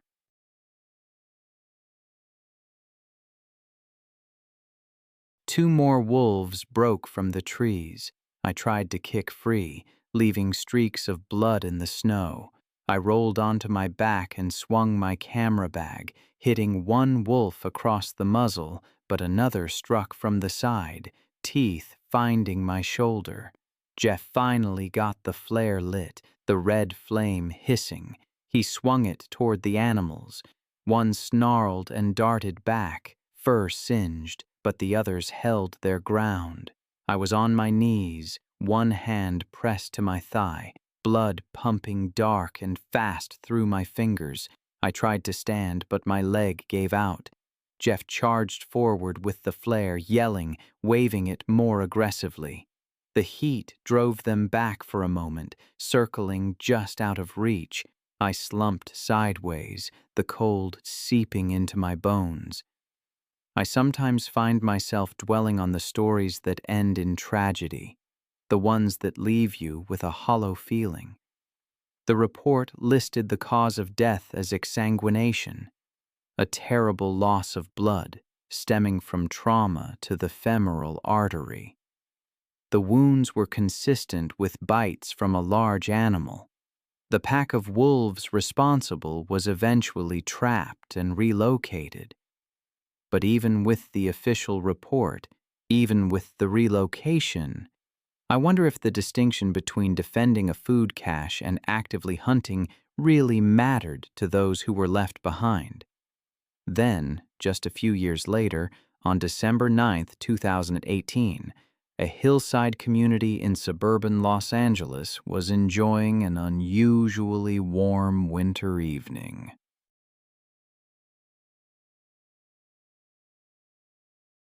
This was Canyon Vista, a place where urban sprawl met the wild chaparral of the Santa Monica Mountains. 16-year-old Kevin Chen, a high school junior and varsity basketball player, was running late after practice. He decided to take his usual shortcut through an undeveloped lot, a route he'd taken countless times before. Kevin was an honor student, a star athlete, a promising college prospect. He lived with his parents and younger sister in a modern home that backed up against the natural open space, the very thing that made Canyon Vista such a desirable place to live. He often used the informal trails and vacant lots to get between home and school. It had never been a problem in the 4 years he'd lived there. But things were changing in Canyon Vista. Wildlife activity had increased following a series of devastating wildfires that had burned thousands of acres. Predators were displaced, forced to seek new territory and food sources in areas they'd previously avoided. Local authorities had issued warnings about mountain lion sightings, but most residents saw them as routine precautions. Kevin knew about the warnings, but he had never encountered any dangerous animals on his shortcuts. He carried his basketball gear in a backpack, moved quickly, and felt confident that his familiarity with the terrain and his athletic ability would keep him safe. Mountain lions are solitary creatures. Adult males can control ranges of up to 100 square miles.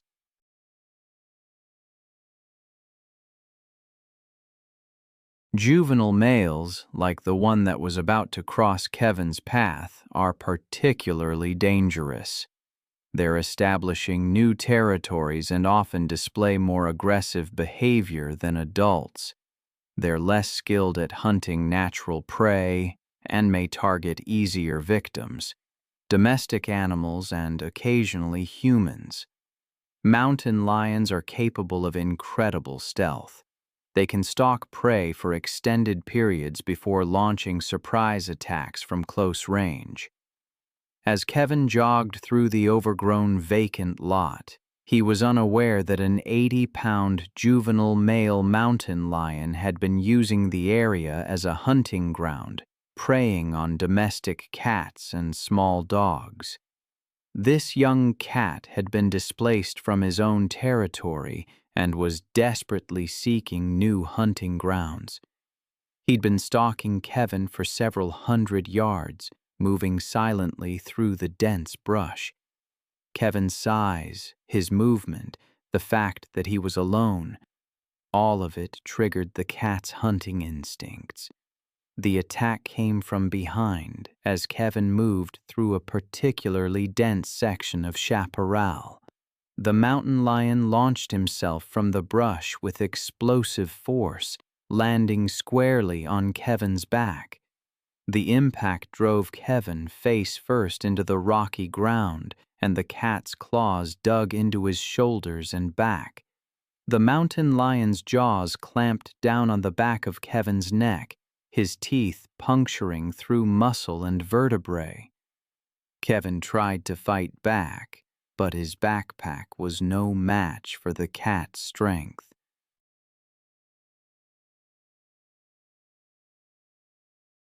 The mountain lion's claws raked across Kevin's shoulders and torso, opening deep gashes.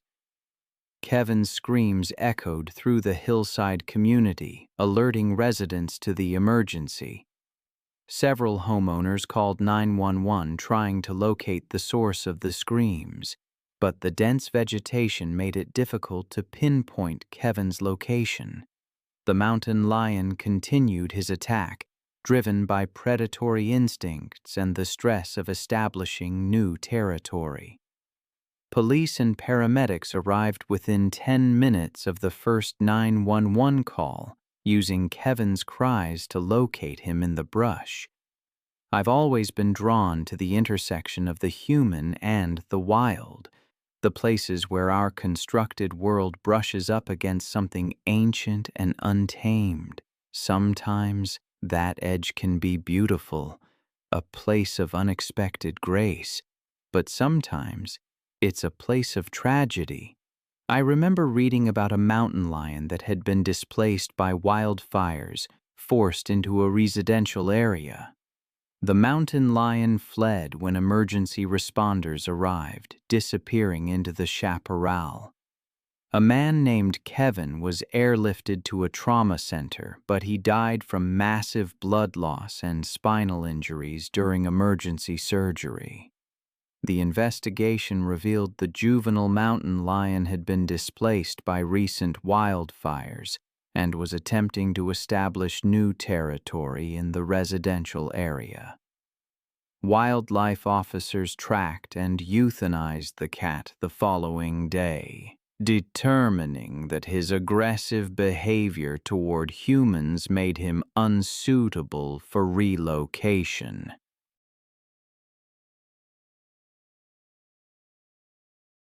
Kevin's death prompted the city to fence off all vacant lots in hillside communities and develop new wildlife management protocols for areas where urban development meets natural habitat.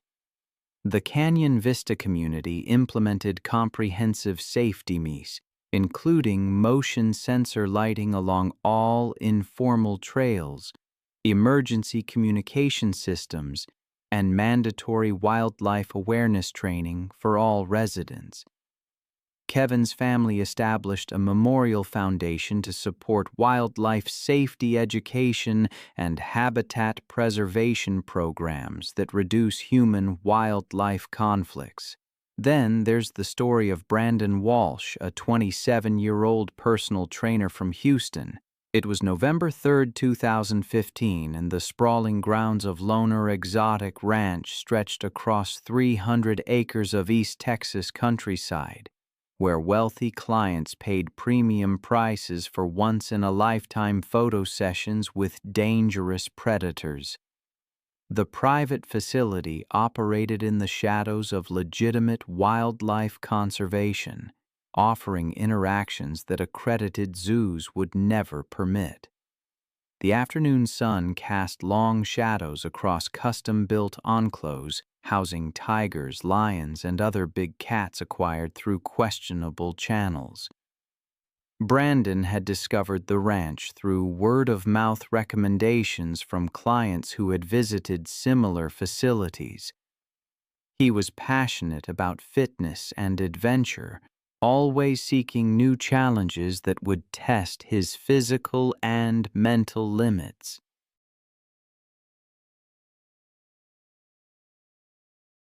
He had saved money for months to afford this unique experience, viewing it as the ultimate test of his courage and confidence around dangerous animals.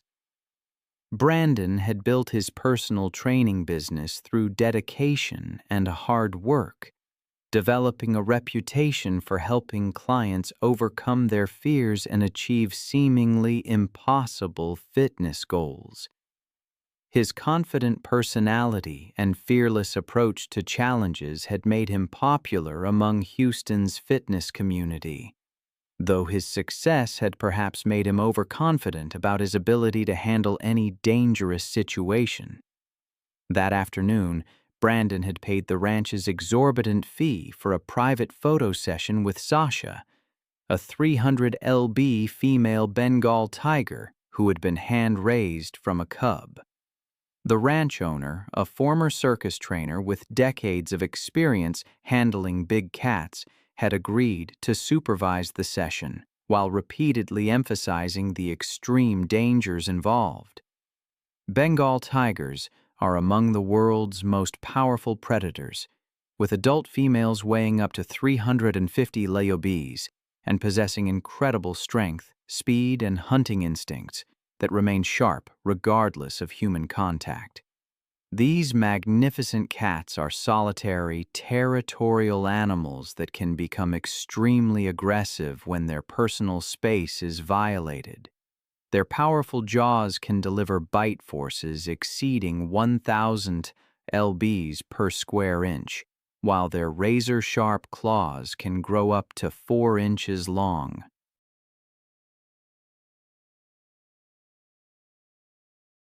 The photo session began with Brandon positioned outside Sasha's enclosure, capturing dramatic shots of himself posed near the massive predator while maintaining the safety barrier between them.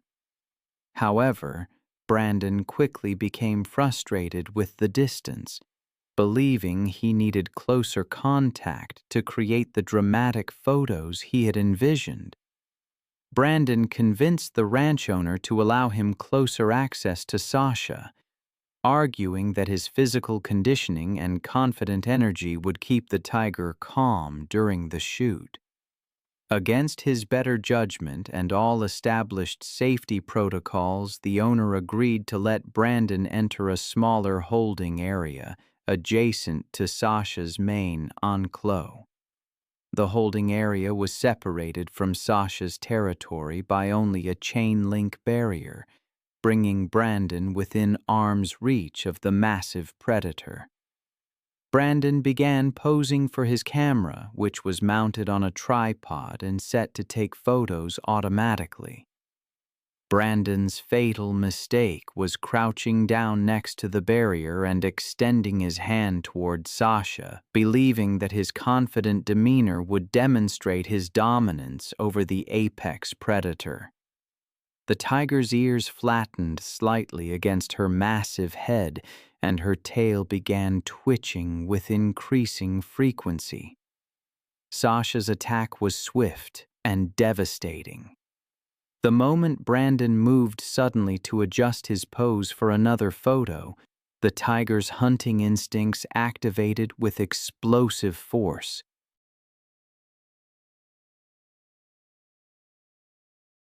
Sasha launched herself at the barrier with tremendous power, her massive paws striking the chain-link fencing while her razor-sharp claws found purchase on Brandon's extended arm.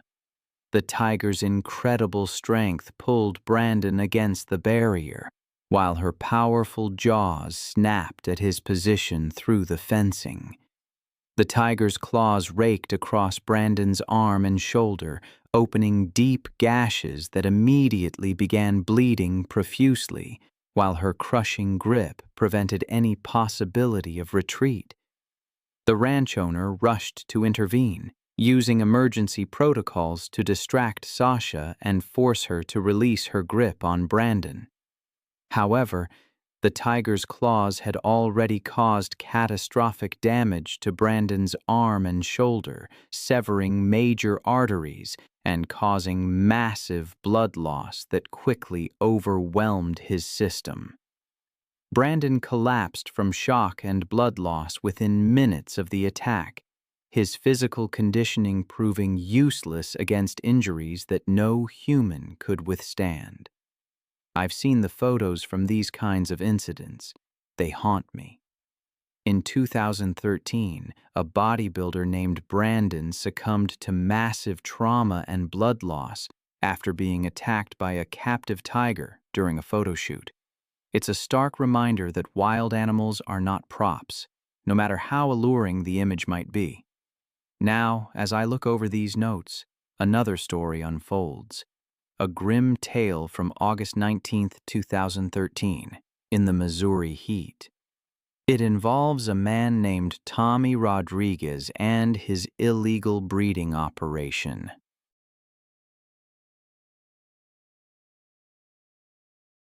At 45, Tommy had been running puppy mills for over a decade, but financial press forced him to cut corners, and those corners would ultimately cost him everything. His 20-acre property was a maze of makeshift kennels and converted sheds, housing nearly 80 dogs in various stages of breeding and neglect. He specialized in popular breeds, fetching high prices from unsuspecting buyers who never saw the appalling conditions. But the real money, chillingly, came from the security side of his operation. 4 massive dogs patrolling the perimeter, 2 cane corsos weighing over 120 pounds each, and 2 mastiff mixes tipping the scales at nearly 140 pounds. These weren't pets, they were weapons, acquired from a defunct fighting operation and trained to be aggressive. The financial press that led to Tommy's demise had been building for months. Veterinary bills, feed costs, and facility maintenance had eaten into his profits. Increased scrutiny from animal welfare organizations forced him to operate more carefully, but instead of improving conditions, he cut back on everything: food, medical care, even basic maintenance. The guard dogs, once fed premium meat to maintain their strength, were reduced to scraps and cheap kibble. Tommy didn't seem to grasp that hungry guard dogs are exponentially more dangerous than well-fed ones. Hunger sharpened their predatory instincts, made them more territorial, and reduced their tolerance for human presence.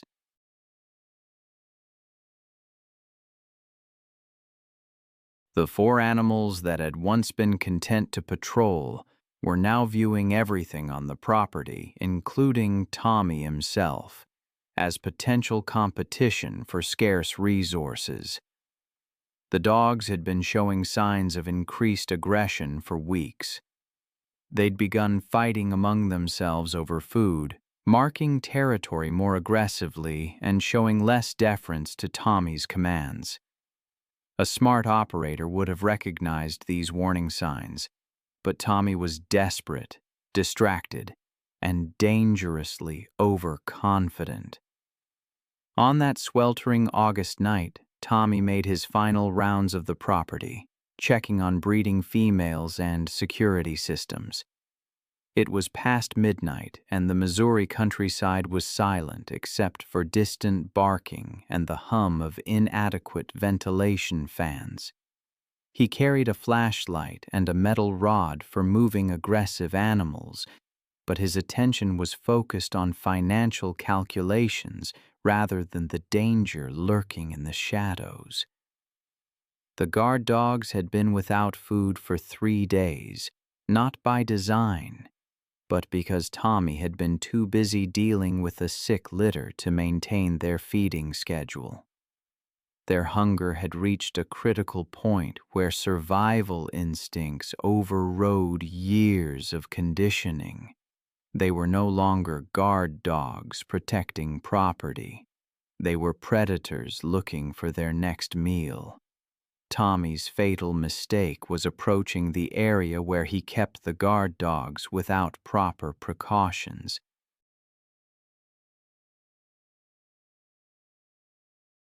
Normally, he would have fed them first, ensuring their compliance before entering their territory.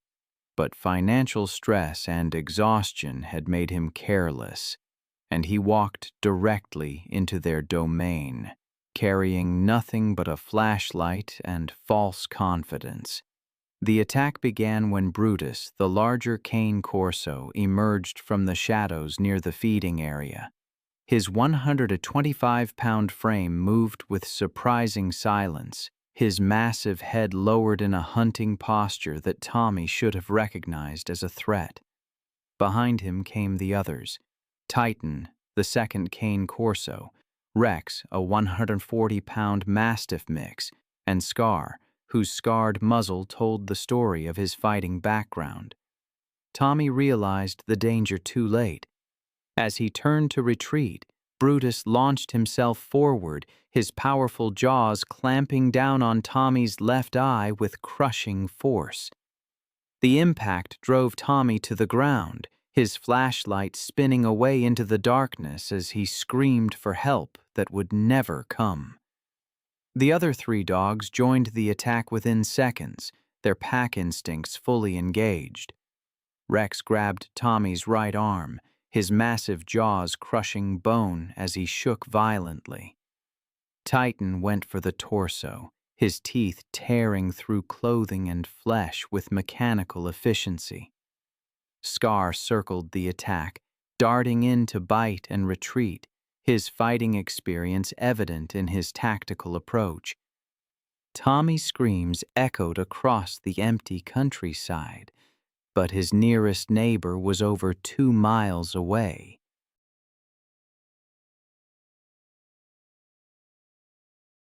The dogs worked with the coordination of experienced predators. Their attacks focused on disabling their prey rather than killing quickly. They had learned patience in their previous lives, and hunger had made them methodical in their violence. The assault continued for nearly 20 minutes, with the dogs taking turns feeding on Tommy while he was still alive. His struggles grew weaker as blood loss and shock took their toll, but the animals showed no mercy. They had been conditioned to view violence as normal, hunger as constant, and humans as either threats or food sources. I've often thought about the strange justice of the natural world. Tommy, who ran one of Missouri's largest illegal puppy mills, met a gruesome end. His body, broken and partially consumed, was found near the feeding area, surrounded by the very animals he exploited. The guard dogs, driven by hunger, had turned on him. For 3 weeks his remains went undiscovered, the dogs continuing to feed. The other dogs, trapped and starving, perished in their kennels. The stench of death eventually led authorities to the scene, where they found unimaginable horror. The surviving guard dogs were shot, and the full extent of Tommy's cruelty was revealed. Dozens of breeding females kept in deplorable conditions, puppies dying from disease, and financial records showing sick animals sold across state lines. The surviving dogs, too far gone, were euthanized.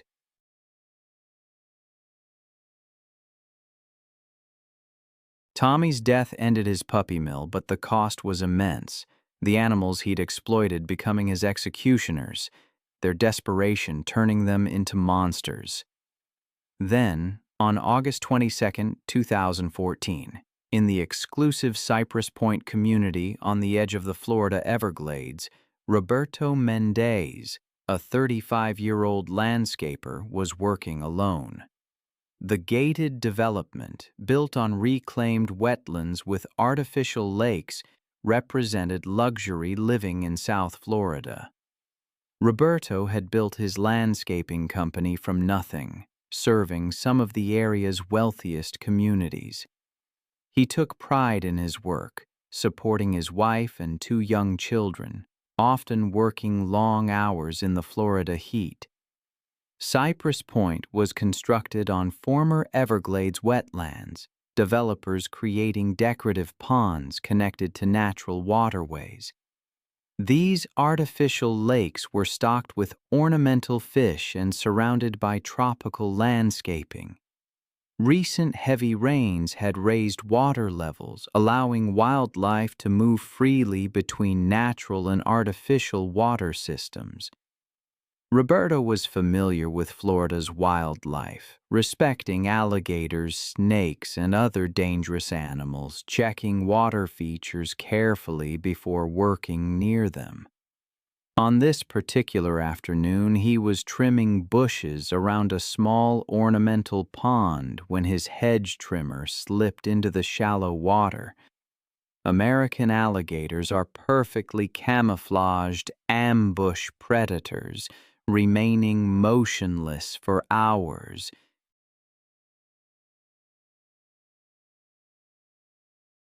Adult females can meet 8 to 10 feet and weigh up to 200 pounds, possessing incredible speed and power.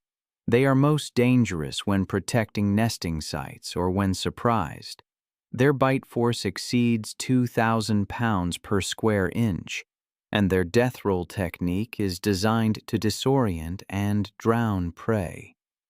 Roberto waded into the knee-deep pond to retrieve his trimmer, assuming the manicured water feature was safe. The pond appeared peaceful, with no signs of wildlife activity. He'd worked around similar water features hundreds of times without incident. The attack came the moment his feet touched the muddy bottom. A 10-foot female alligator, hidden among the vegetation, exploded into action, her jaws clamping down on Roberto's right leg with devastating force. The bite instantly fractured his tibia and fibula, her teeth puncturing arteries and muscle tissue.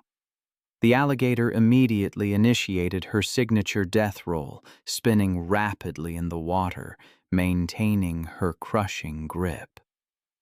The violent rotation pulled Roberto into the deeper center of the pond, where the gator's aquatic advantages became overwhelming.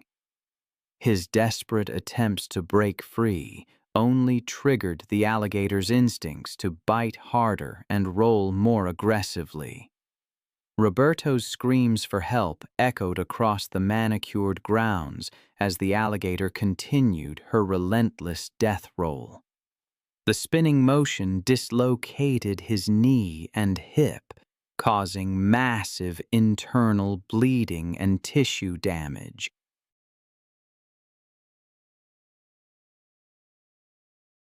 The ornamental pond's clear water turned red as Roberto's struggles grew weaker with each rotation. A homeowner working in his garden heard Roberto's cries and rushed to investigate. I've always been drawn to the intersection of nature and human arrogance, where the wild reminds us of our place. March 22, 2017, a date that sticks with me, unfolded at the Neptune Islands off the coast of South Australia. It's a place I've always wanted to visit, even though I'm terrified of sharks. These remote, rocky outcrops rise from the ocean, surrounded by crystal-clear waters that plunge to depths of over 200 feet. These waters are a highway for migrating great whites, drawn by the abundant seal colonies. On that day, Tara Whitfield, a 38-year-old marine biology graduate student from Los Angeles, arrived, and from the start, things felt wrong. She had booked the most expensive shark cage diving package and almost immediately began making demands that seemed to push against the very nature of the place. She was known for her sense of entitlement, seemingly convinced that money could buy her anything. She berated Captain Steve Morrison and marine biologist Dr. Lisa Chen multiple times during the morning briefing. Her boyfriend, Brad Mitchell, watched uncomfortably as she apparently screamed at the crew about what she called their pathetic safety restrictions. I can only imagine the tension on that boat.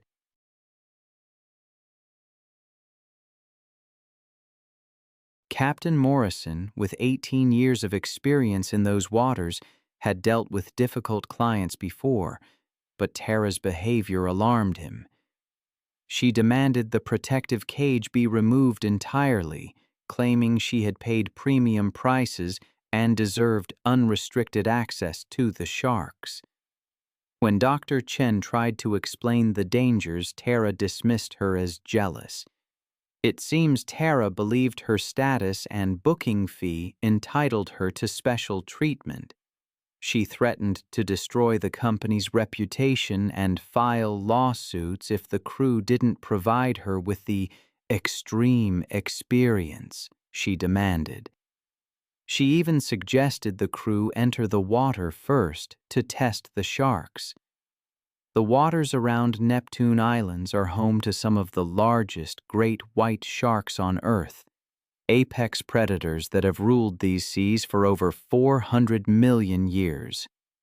These magnificent hunters can reach lengths of over 20 feet and weights exceeding 4,000 pounds, with massive triangular heads housing rows of razor-sharp, serrated teeth.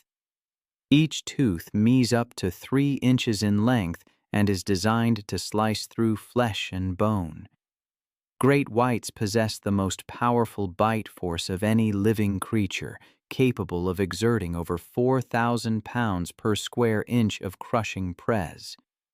The crew had attracted multiple great white sharks using a carefully prepared chum mixture. Among them was a massive 18-foot female, estimated to weigh over 4,000 pounds, feeding aggressively on the bait.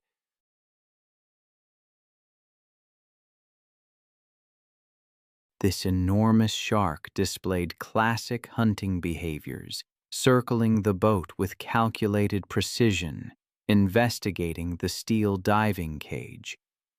It was then that Tara secretly loosened the connections on her diving regulator, planning to create a fake equipment malfunction to justify exiting the cage. She believed she was clever enough to manipulate the situation to get the unrestricted shark access she felt entitled to. Once submerged, Tara immediately began signaling fake distress, pointing frantically at her sabotaged regulator. Captain Morrison initiated emergency procedures to bring her to the surface, but instead of ascending, Tara swam away from the cage toward the feeding sharks, believing her superior intelligence made her invulnerable. Her erratic swimming created the exact type of distressed prey behavior that triggers great white hunting instincts. The massive female great white detected Tara's panicked swimming and abandoned the chum bait to investigate this new potential prey. The enormous predator approached from below at speeds exceeding 25 miles per hour. The shark's assault was swift and devastating. Rising from the depths like a living torpedo, the great white struck Tara from below with tremendous force, its massive jaws opening to reveal rows of gleaming, serrated teeth. The impact drove Tara upward as the shark's jaws clamped down around her torso with bone-crushing press. The razor-sharp teeth sliced through her wetsuit and deep into her chest and abdomen.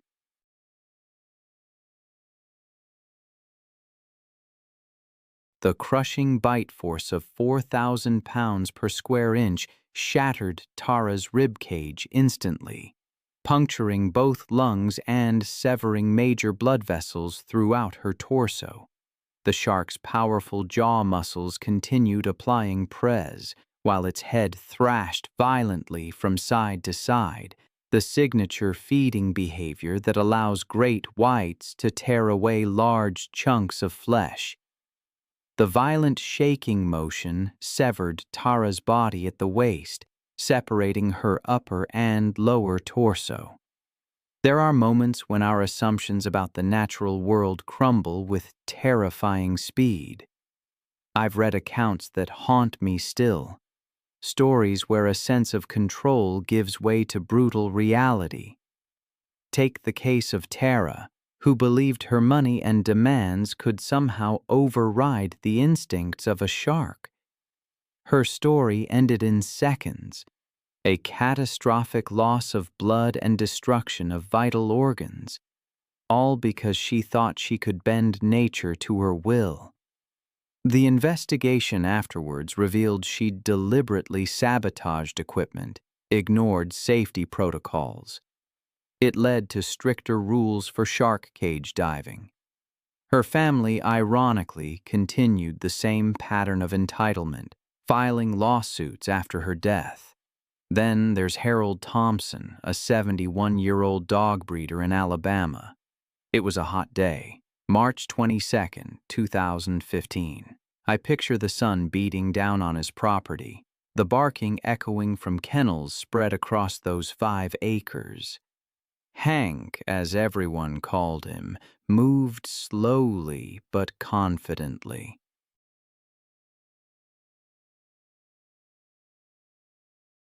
20 years he'd been doing this, breeding Rottweilers and German Shepherds. It started as a hobby, grew into a modest business. 8 breeding females, 3 males, selling litters all over the Southeast. But age, it seems, made Hank careless. Younger, he'd never enter a kennel alone, especially with breeding males in their territorial phases. He knew what those dogs could do, the power in their jaws, the speed of their attacks, but experience had bred overconfidence. The centerpiece of their operation was Brutus, a 130-pound Rottweiler. His massive frame made him their most sought-after stud.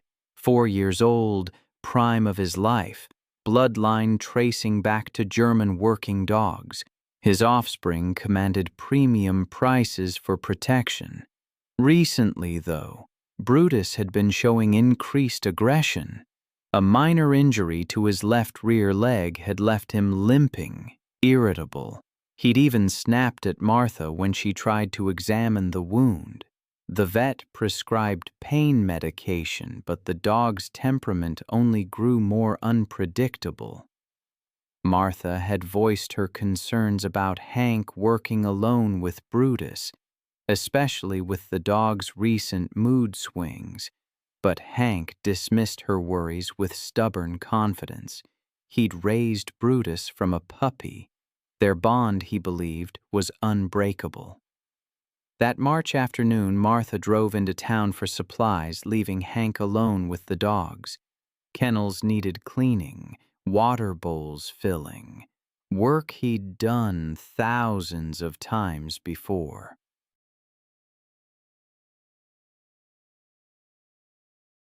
Brutus watched from his kennel as Hank approached. I can almost see the dog's dark eyes, tracking every movement with an intensity that should have served as a warning. He was panting heavily despite the shade, his injured leg causing him to shift uncomfortably. Pain has a way of making even docile animals unpredictable, and Brutus was far from docile. Hank unlocked the kennel gate, stepped inside, bucket in hand. His attention was focused on the dirty water bowl in the corner. He'd performed this routine hundreds of times, but today, Brutus was different. His ears were pinned back, tail held low, massive body coiled with tension. As Hank bent down to clean the water bowl, his back turned to the dog. Brutus made his decision. No growling, no warning. Just 130 pounds of muscle launching through the air with devastating force. The impact drove Hank face first into the concrete floor, his bucket clattering away. Brutus's jaws found their target, sinking deep into Hank's throat, crushing his windpipe, severing major blood vessels in a single catastrophic bite.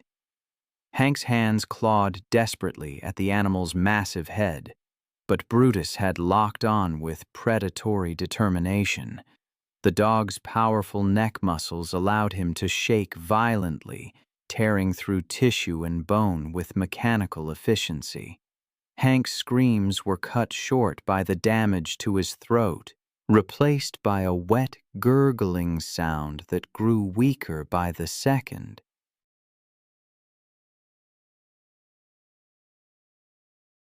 Blood pooled beneath his body as Brutus continued his attack, driven by instincts bred into his lineage for generations. The assault lasted less than 3 minutes, but the damage was irreversible. When Brutus finally released his grip, Hank lay motionless on the kennel floor, his life ebbing away in the Alabama heat. Martha returned home 2 hours later to find the property strangely quiet.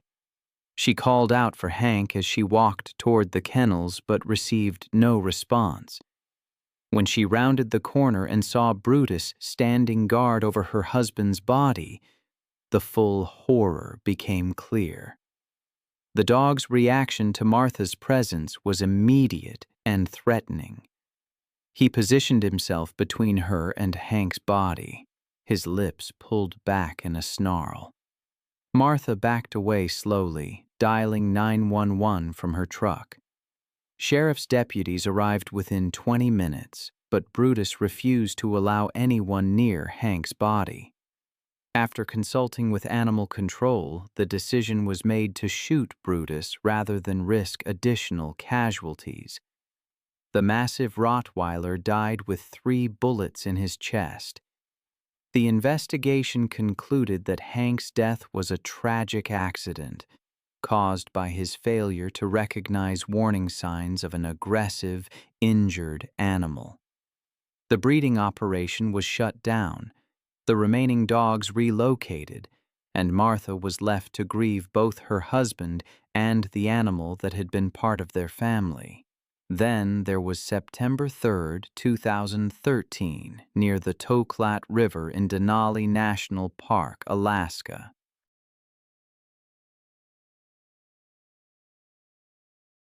By early afternoon, the wind had dropped and the landscape stood still, open and silent. From a distance, it looked calm, a place where nothing could happen quickly. But the quiet there was deceptive.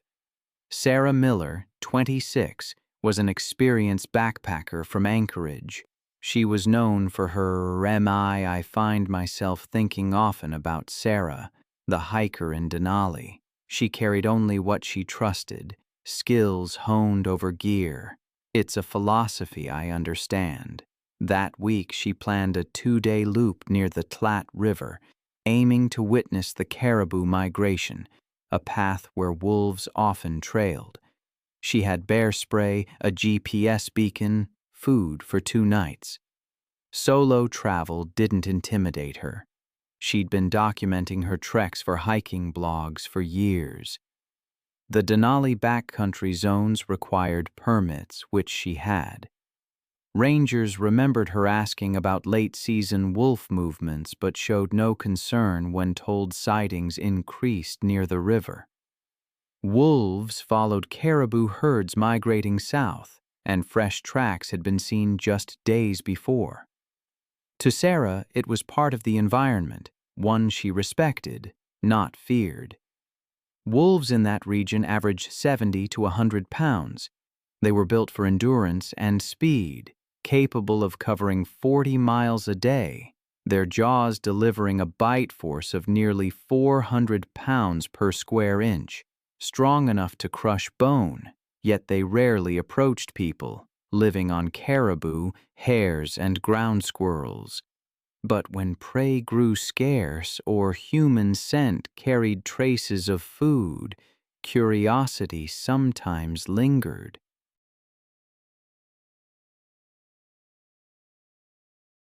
That week, rangers posted advisories near trailheads, noting several hikers reported wolves trailing them at a distance. Sarah likely read those postings when she signed out, though no record showed she changed her route. Her confidence in her precautions was understandable. Statistically, Denali's wolves avoided confrontation. Around 4 p.m., a tourist group in a vehicle spotted a lone figure on a gravel bar below the ridge.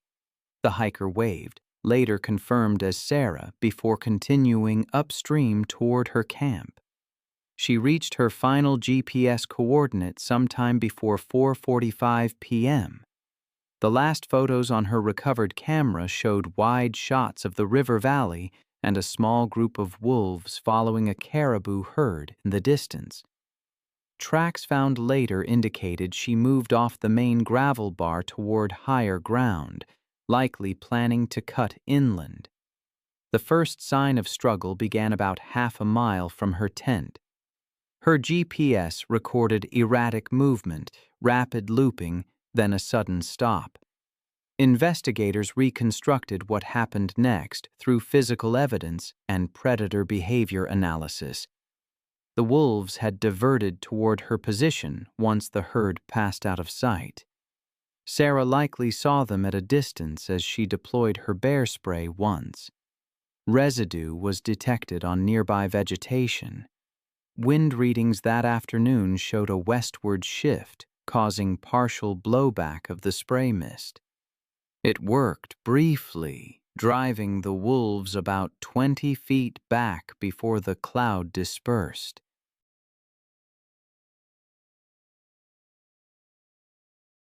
They began to circle again, emboldened by the fading chemical scent. One flank of the group approached from behind, following her retreat up a shallow embankment. Handprints pressed deep into the soil showed she climbed in haste. Blood marks began at the top of the slope. One wolf likely lunged first, grabbing her backpack or arm. The straps were torn clean through, consistent with a pulling force rather than a cut. A second wolf joined, aiming lower, its bite breaking the skin along her thigh. She tried to fight back. The spray canister lay spent beside her pack, but the group coordinated, one attacking from the rear, the others darting forward. The ground at the site was churned with soil and hair, suggesting several minutes of movement before she was forced down. Analysis of tissue marks later revealed crushing bites to the neck and shoulder, consistent with a killing grip, the kind wolves use to suffocate large prey.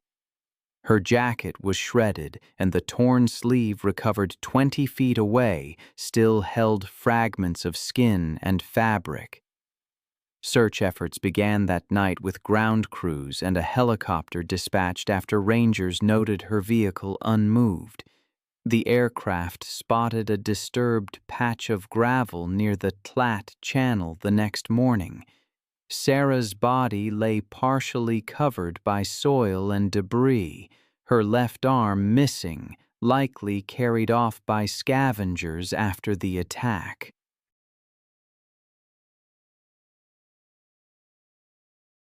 They collected the camera and other items for analysis and later confirmed through timestamps that her final photograph was taken just 6 minutes before the estimated time of death. The park temporarily closed multiple backcountry zones along the migration corridor. Genetic sampling confirmed the wolves belonged to the Tolat pack. Investigators determined the attack began as a predatory test or prey proxy response that escalated fatally, but with no repeated approach or food-seeking behavior observed, no removals were ordered.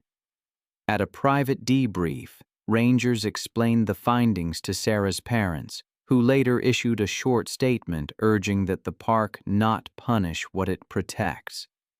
It was April 14, 2018, when Monica Barrett arrived at Everglades National Park in Florida, one of the largest tropical wilderness areas in the United States.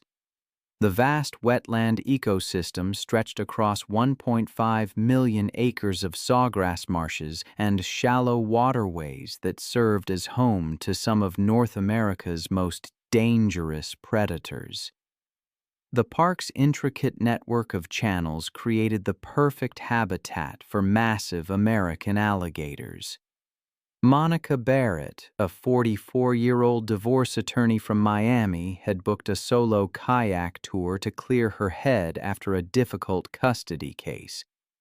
Known for her aggressive courtroom tactics and confrontational personality, she had built her legal career on intimidating opponents and refusing to back down from any challenge.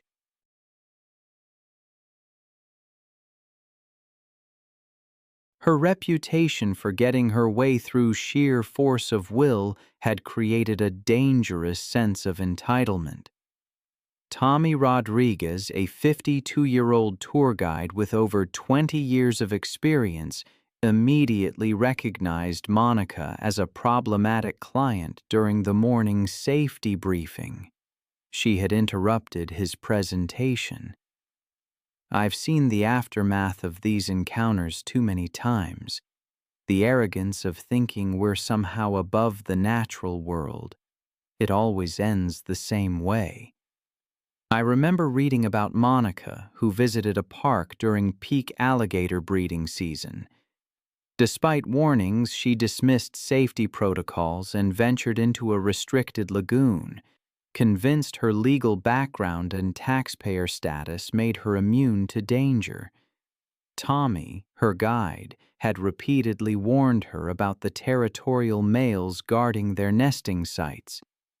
Park Ranger Sarah Kim even tried to explain the dangers of alligator nesting season, but Monica brushed it off as government overreach. It's a familiar story, sadly.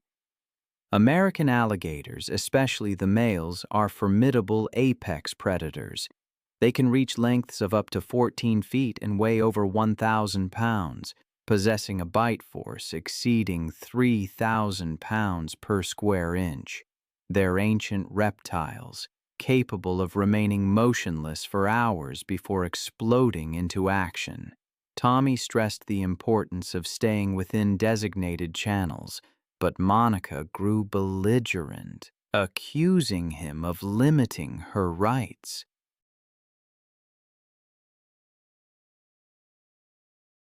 She broke away from the tour, paddling her kayak towards a lagoon clearly marked with warning signs. This lagoon was a primary nesting area for a massive 12-foot bull alligator. The presence of her kayak triggered the alligator's most aggressive instincts.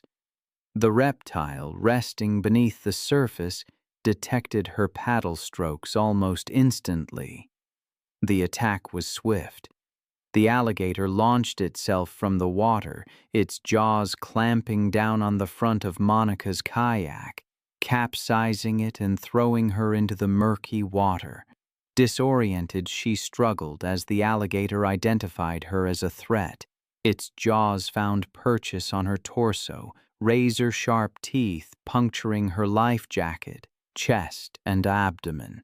The crushing bite shattered ribs and severed major blood vessels.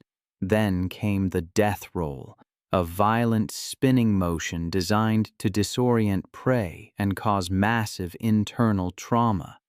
The alligator rotated rapidly, spinning Monica's body while maintaining its grip. This violent rotation tore muscles and caused catastrophic injuries. The death roll continued for over a minute, filling her punctured lungs with water, the crushing press preventing her from breathing. The combination of trauma, drowning, and blood loss proved fatal within minutes. Tommy radioed for help, but it was too late. On a seemingly idyllic day, May 14, 2017, in Great Smoky Mountains National Park, another drama was unfolding. Sarah Johnson, a 29-year-old nurse from Atlanta, was hiking with her fiancé, Tom.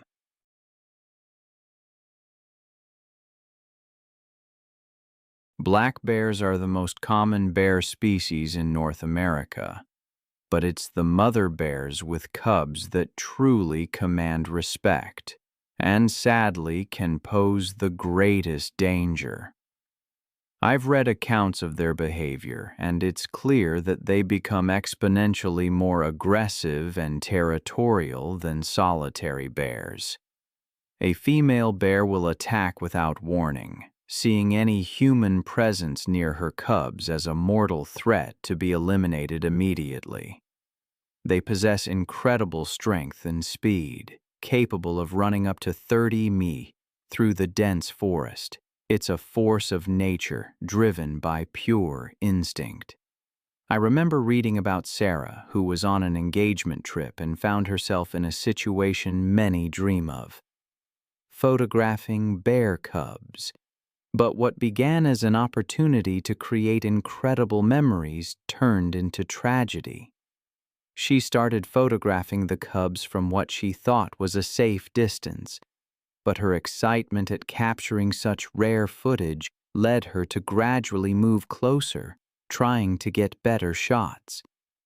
Tom, her fiancé, repeatedly urged her to maintain a safe distance and leave the area, but Sarah was convinced that the mother bear wasn't nearby. The cubs continued their playful behavior, wrestling and tumbling through the meadow grass while Sarah documented their every move. Her photography session continued for nearly 10 minutes, and she captured dozens of images. But Sarah made a fatal mistake. She positioned herself between the cubs and their natural escape route to the forest edge.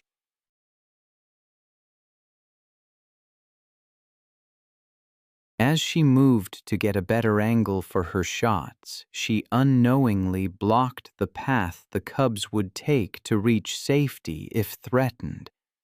This triggered the protective instincts of their mother, who had been watching from the tree line. The mother bear's charge from the forest was swift and terrifying. The 200-pound female covered the distance to Sarah's position in seconds. Her powerful legs propelled her massive frame with surprising speed. Her territorial fury focused entirely on eliminating the perceived threat to her cubs. Sarah attempted to retreat when she saw the charging bear, but her foot caught on a fallen log, and she tumbled backward, still clutching her camera. The mother bear reached Sarah's position before she could regain her footing, striking her with bone-crushing force.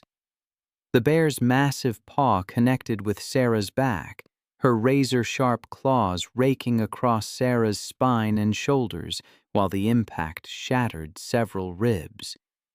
Sarah's camera flew from her grip as the bear's enormous weight pinned her to the ground.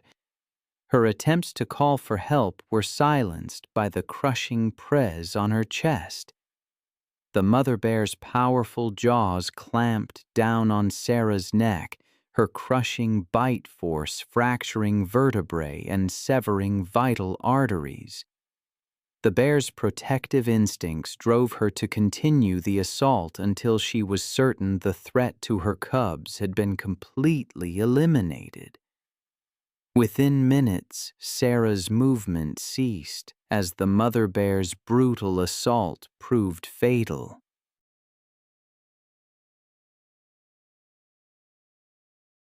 The protective mother remained near Sarah's body for several more minutes, ensuring the threat was neutralized before gathering her cubs and disappearing into the dense forest. Park rangers arrived over an hour later in response to Tom's emergency call, but Sarah was already dead from massive trauma. The bear family was tracked but left undisturbed, as wildlife officials determined the mother had been acting within normal protective behavioral patterns when defending her young. Sarah's death devastated the hiking community and prompted enhanced educational programs about wildlife safety and proper distance protocols. Her family established a foundation promoting wilderness safety education, ensuring her passion for conservation would continue through enhanced protection for both wildlife and outdoor enthusiasts.